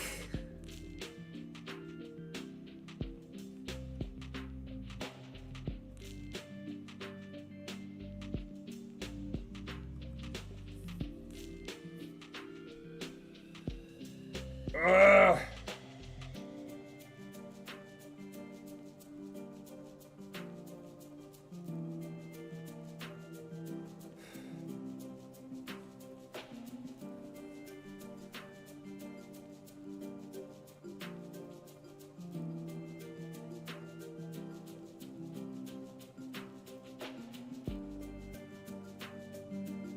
Alright, I am gonna go hit the head real quick. I will be right back.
Did you pass out, Steve?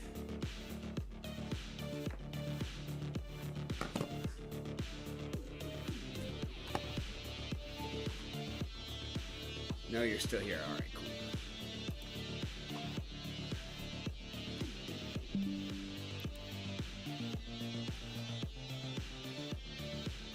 Wouldn't have been surprised or held it against you if you had.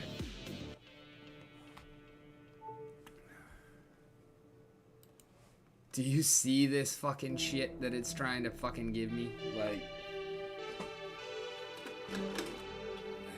that is neither a huge snake with a human head, nor is it violently devouring another of its type.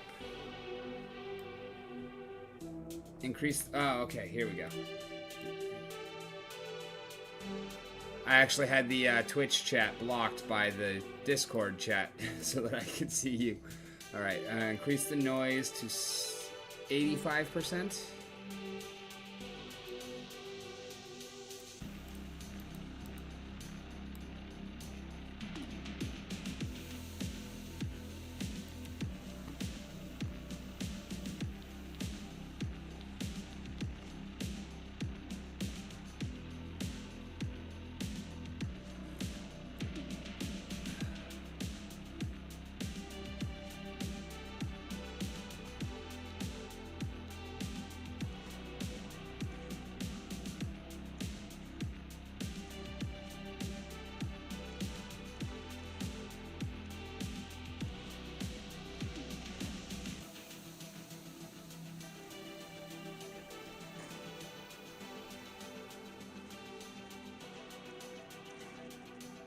Wow.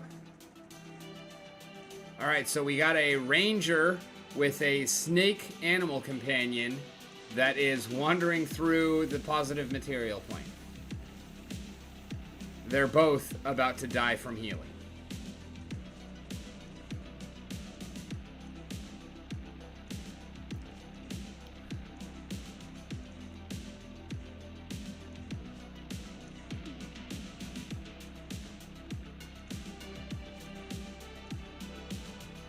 This is just terrible.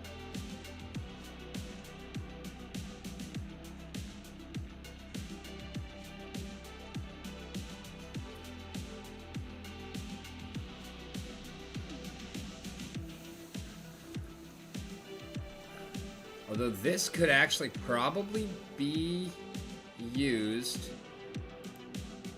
and remove the background, make it transparent, and then superimpose it onto another background.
Do you think you would be able to remove that farthest left leg from this guy?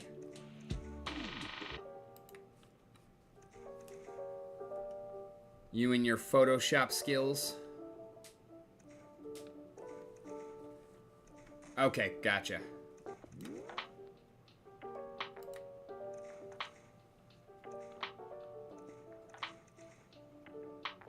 Okay, I see. Yeah, I missed a whole bunch from you. Got it. Appreciate it.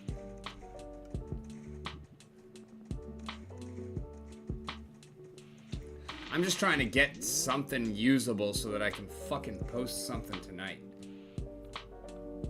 It's been a couple of days since I posted anything on Dragon Memories.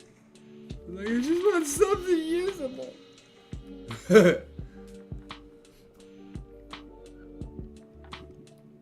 Let's try the same settings, but back to Stable Diffusion 2.1, which is what I've been using for most everything else.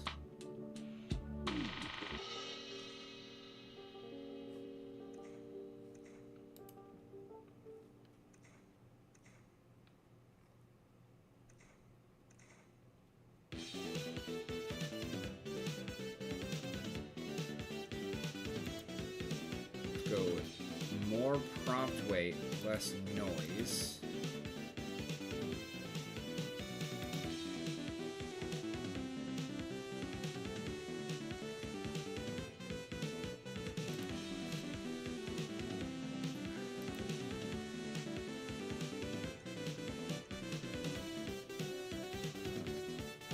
We'll give it 4 chances to not fuck up.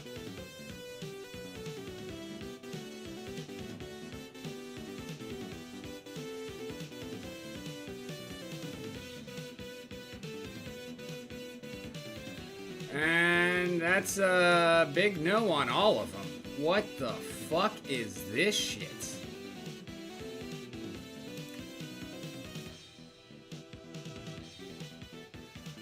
This guy is swinging from the snake's tongue, and the snake is missing a fucking jaw. Like, oh my god, What the fuck? We got a random ass ring here, just not connected to anything. What the fuck is going on with this here? Oh my fucking, oh, and they're connected. They're connected now. Okay, that makes sense. This is like the worst Ouroboros ever. Was that supposed to be a snake or a fucking crocodile?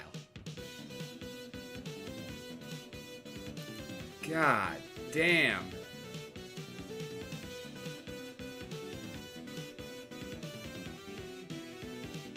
You have Ouroboros at home?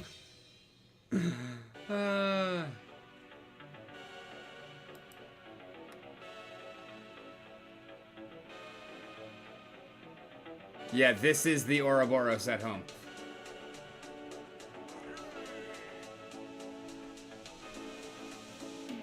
Fucking ridiculous. I just wasted 9 credits for that.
I mean, I like this. That's...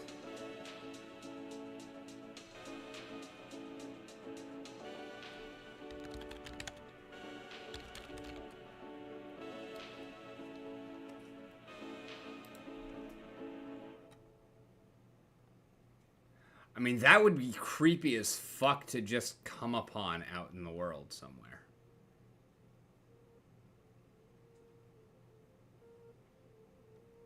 Yeah, fuck it, we'll save that.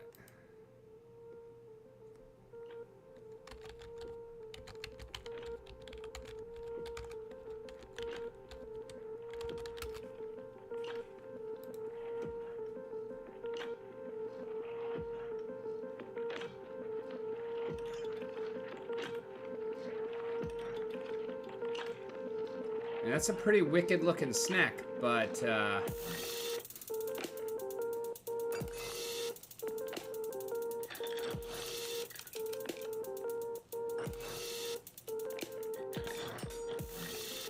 don't know what the fuck is going on here either.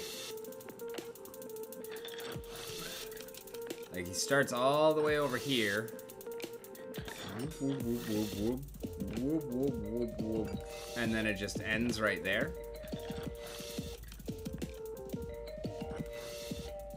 And then... whoop, whoop, whoop, whoop, whoop. Is this even connected here? No.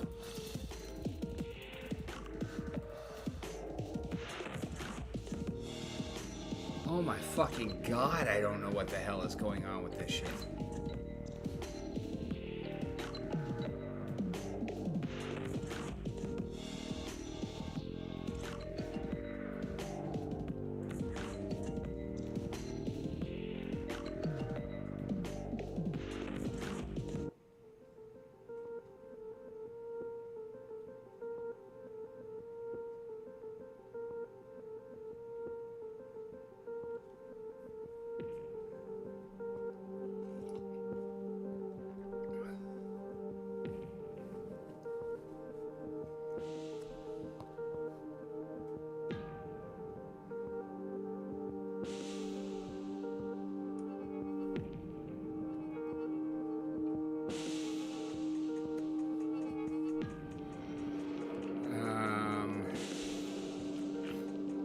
I don't think we're getting anything done today. We've done this one.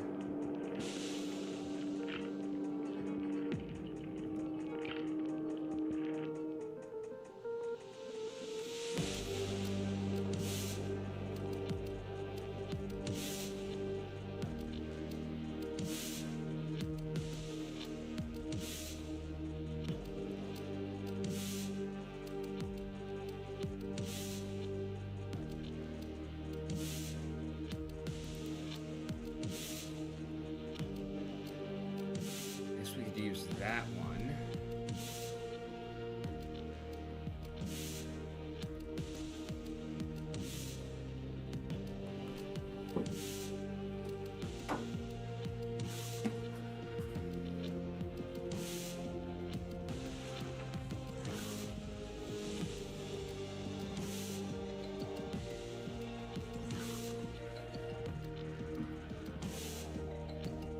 Call it Whitewood Harbor.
Yay!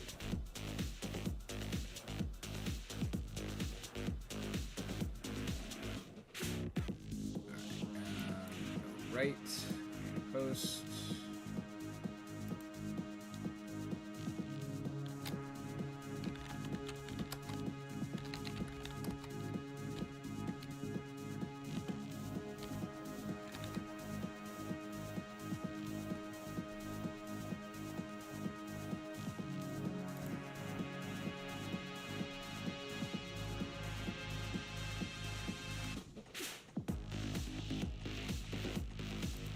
The actual timeline.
Wish there was such a thing as a pizza flavored soup.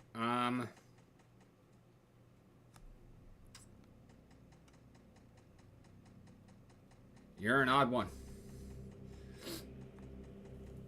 I'm sure that there is someone. I mean, they've got fucking pizza flavored combos. Like, it's gotta exist.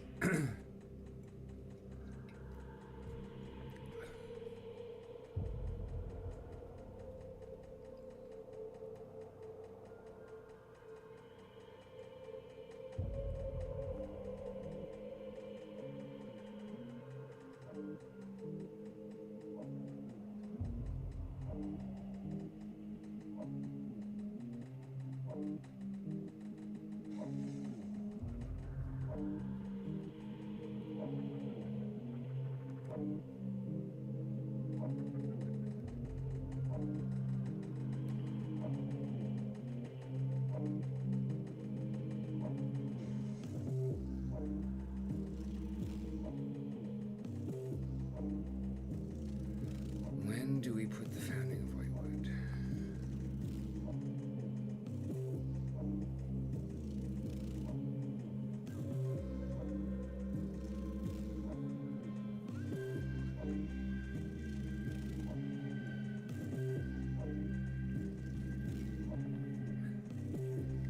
You lost me at the tomato soup.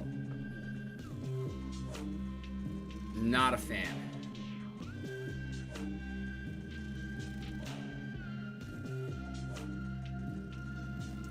Oh, thank God, I'm not the only one.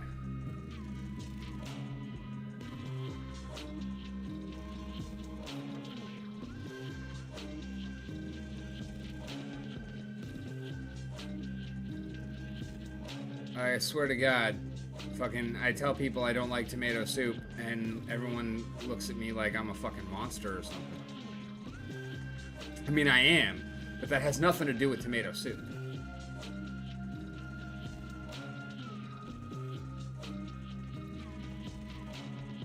I'm honestly not a huge soup fan to begin with, but especially not mushroom. Or, sorry, especially not tomato. Beards ruin soup. Exactly. Like, I can enjoy a good soup, but it's never like the thing I'm gonna reach for. The only reason I'm reaching for soup in the pantry is because it's quick and easy and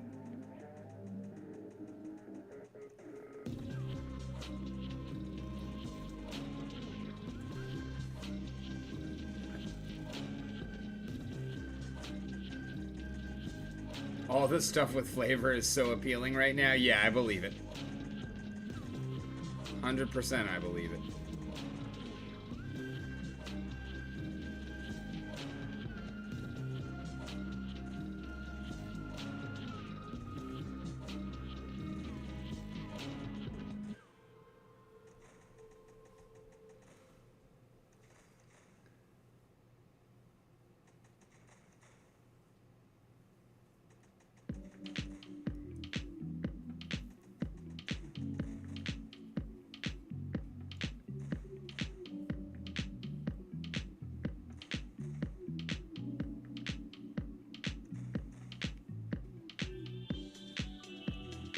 Yeah, I bet. I know I'm gonna be in for a fucking slog myself when it comes time to actually make everything for that.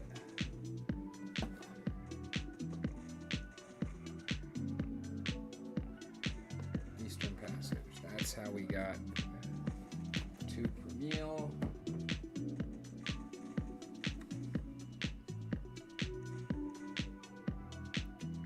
Eastern Passage was found when?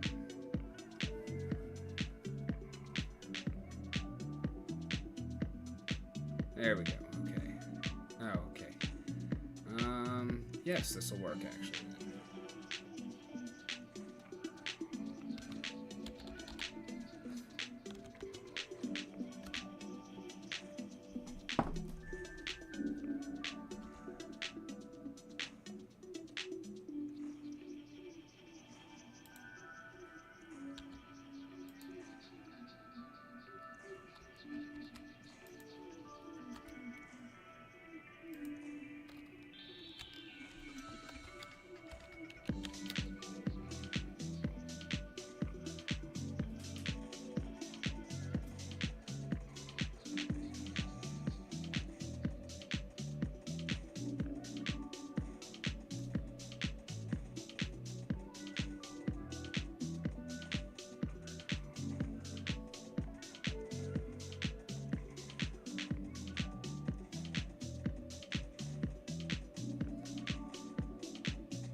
I can already tell this is going to require some heavy editing.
During the 799th year of the Age of Reason, the founding of Whitewood, the first Elven harbor city, marks a significant milestone in Elven history.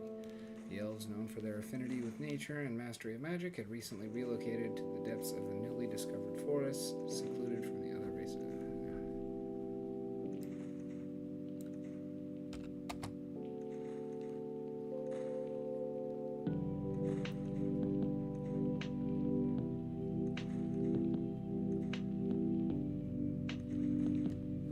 Story of Whitewood's founding begins with the visionary elven leader, Lady Elenya Starsong.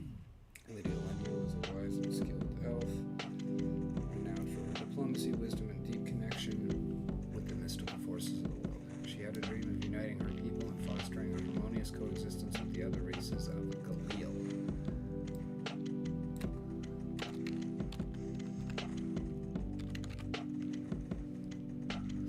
In pursuit of this dream, she sought to create a city that would serve as a bridge between the elves and the rest of the continent.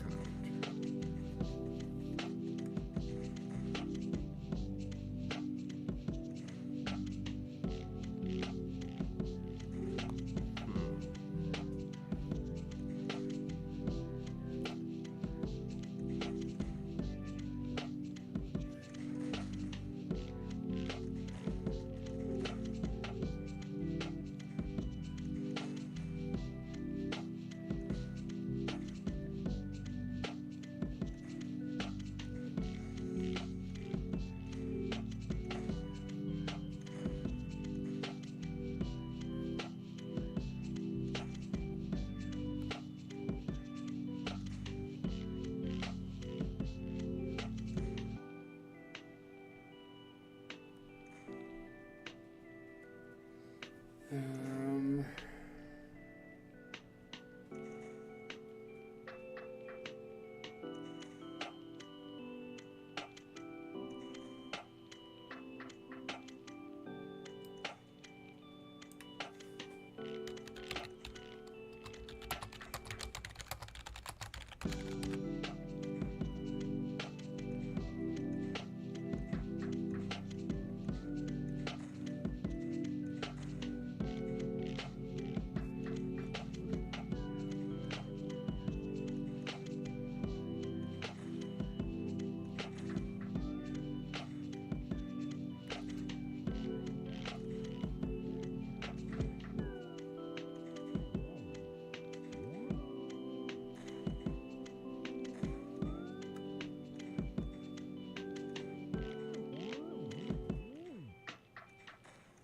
At the time, the elven clans were scattered across the vast woodlands, and communication among them was challenging. Lady Elenya believed that a central city with access to both land and sea would facilitate communication, trade, and cultural exchange between the elven clans and the other inhabitants of Galil.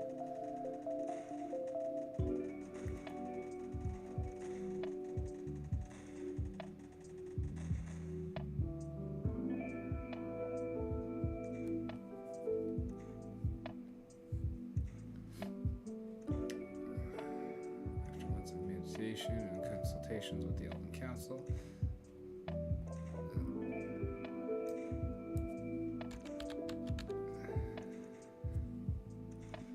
Lady Elenya decided on the location for this ambitious project. It was to be situated at a confluence of several rivers deep within the ancient forests of Verdura.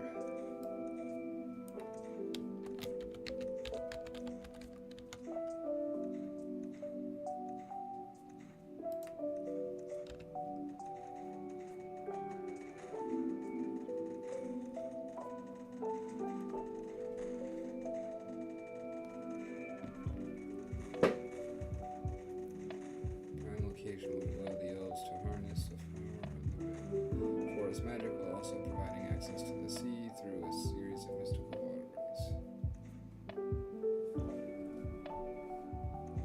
It's weird. It doesn't really fit. It's not even so much a confluence of waterways as actually where the waterways split.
Um.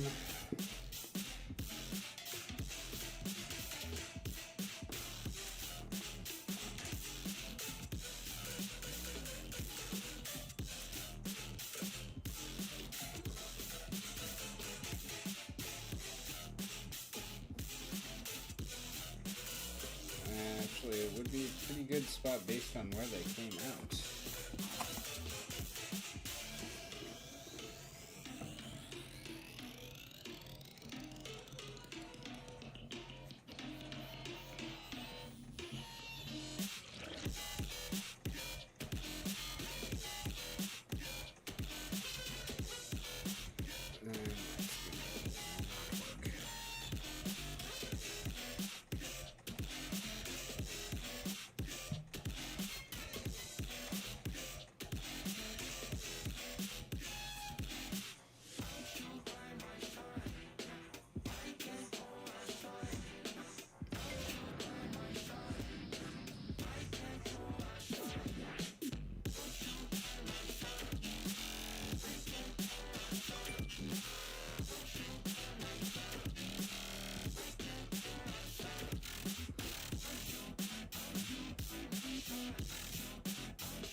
Actually, no, Whitewood doesn't need to be the capital. Whitewood is just going to be...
During the 799th year of the Age of Reason, the founding of Whitewood, the first elven harbor city, marks a significant milestone in elven history.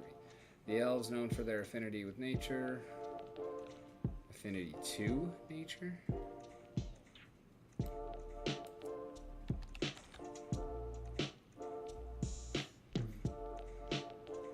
and mastery of magic, so we relocated to the depths of the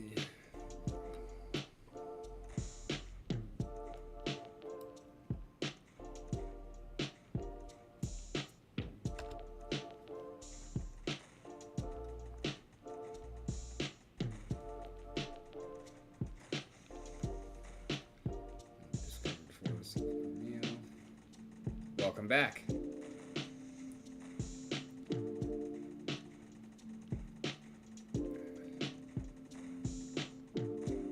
Story of Whitewood's founding began with the visionary elven leader, Lady Elenya Starsong.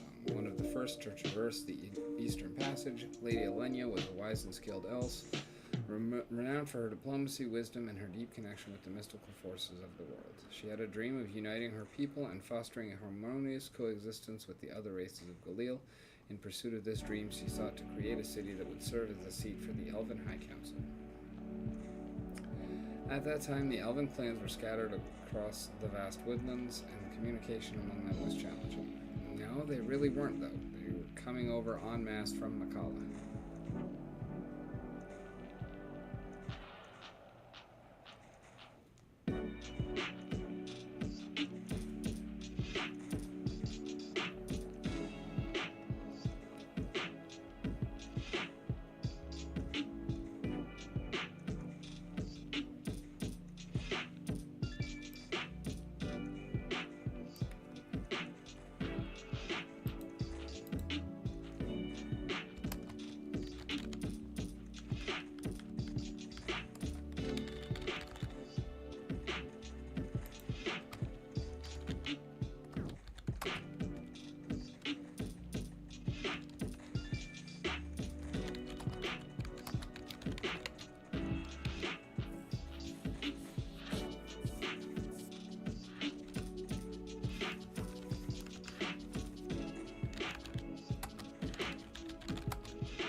got one posted, and it's 3:12 a.m. Jesus Christ, that took a lot longer than I expected. And yeah, do you notice the name here, Hollow?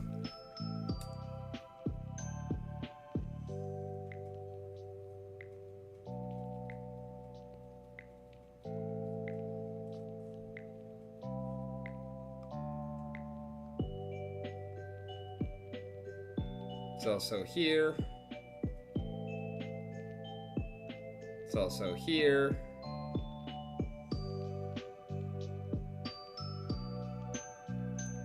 It's also here.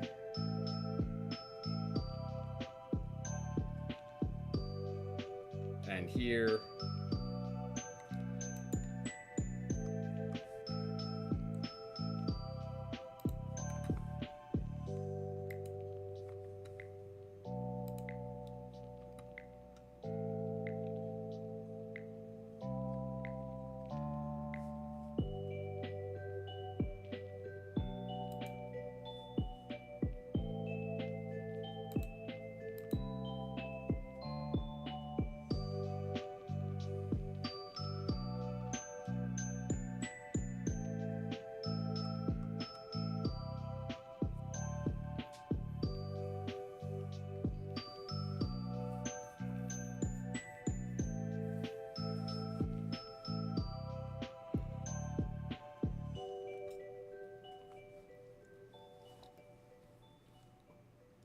Wait, which one doesn't have fantasy?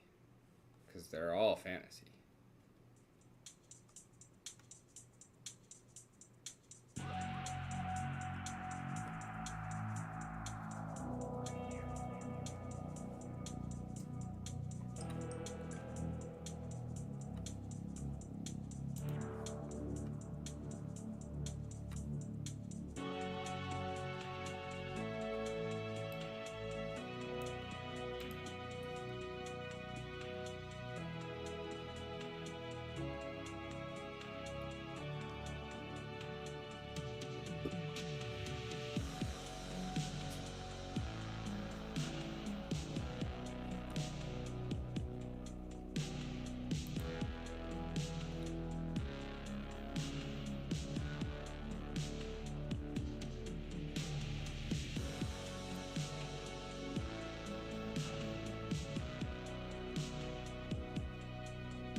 Still got some coffee left. Let's go ahead and kill this, and then start getting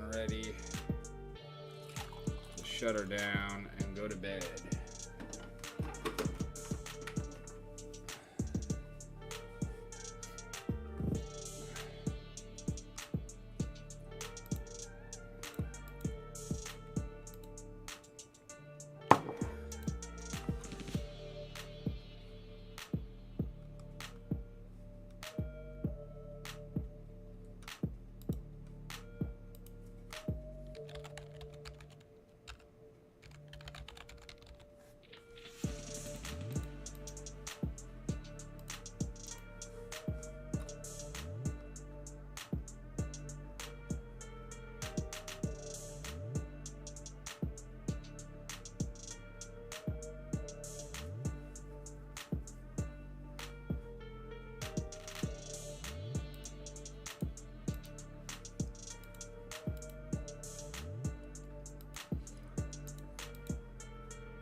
Always stake the miners. They're like vampires, only young.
refresh this.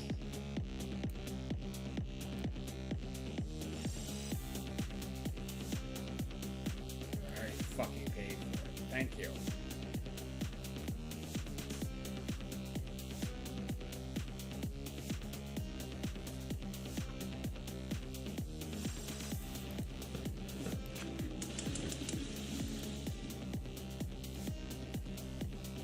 Alright, 10 more eggs. Fantastic.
Alright, I need one of those to grow back, and then we fucking got it.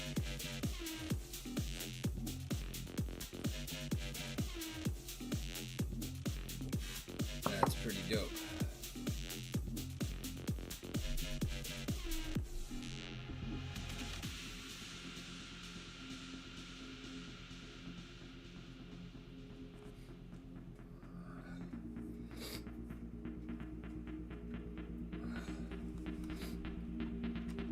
I don't know why it says that I've upvoted these. I have definitively not.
Okay, no, that's right. I did vote.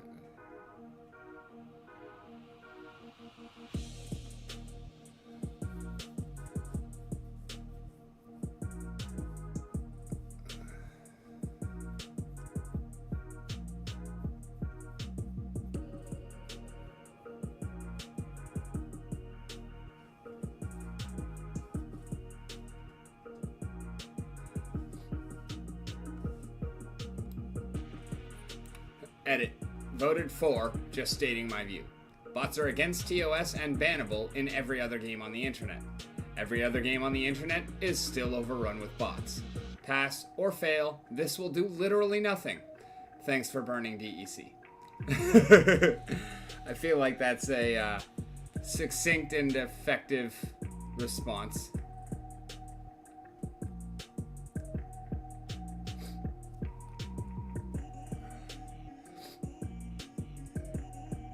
I think it's hilarious how both of these will be a big step in the right direction. They really won't.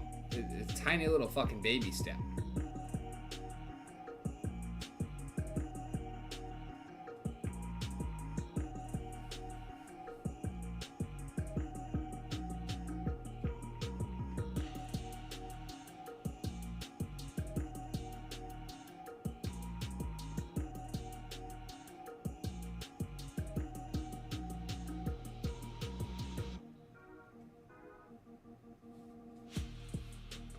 Yeah, there's a lot of things in this that are not...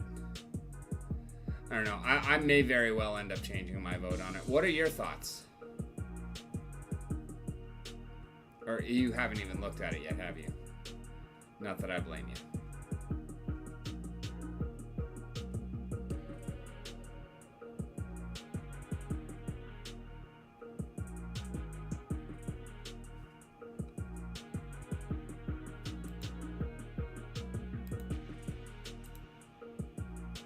Is basically just adding on to the bot ban in Modern by adding it to the TOS. The bots are not allowed in Modern or in Brawls or tournaments.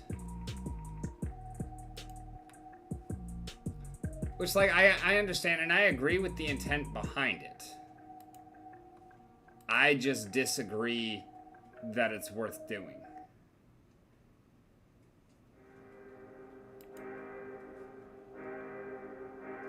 And I feel like it will unfairly affect new players.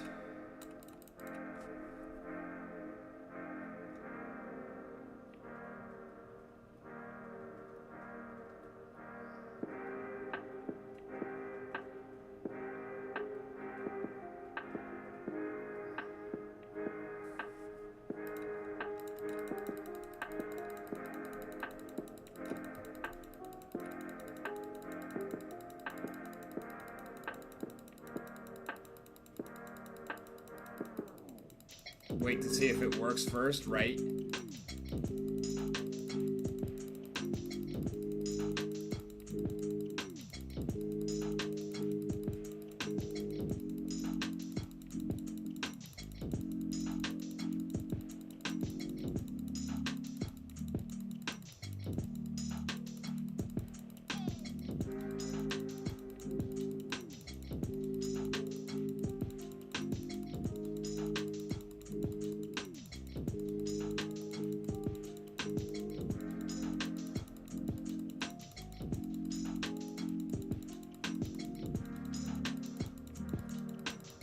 Damn, this dancer is actually sticking around for a fucking while.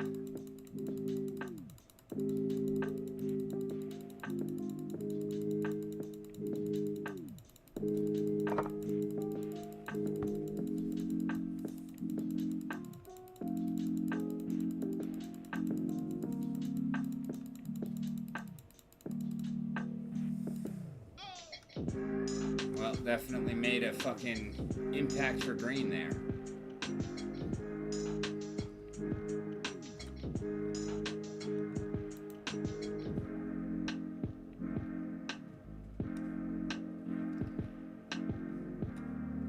And on that note, I think we're going to go ahead and call it here. Thank y'all so very much for hanging out. As always, I have been Rick. You've been on the mountain. It has been a wonderful time. And we will be back in about 20.5 hours. So I look forward to seeing y'all then. And in the meanwhile, keep kicking ass, because you are fucking awesome.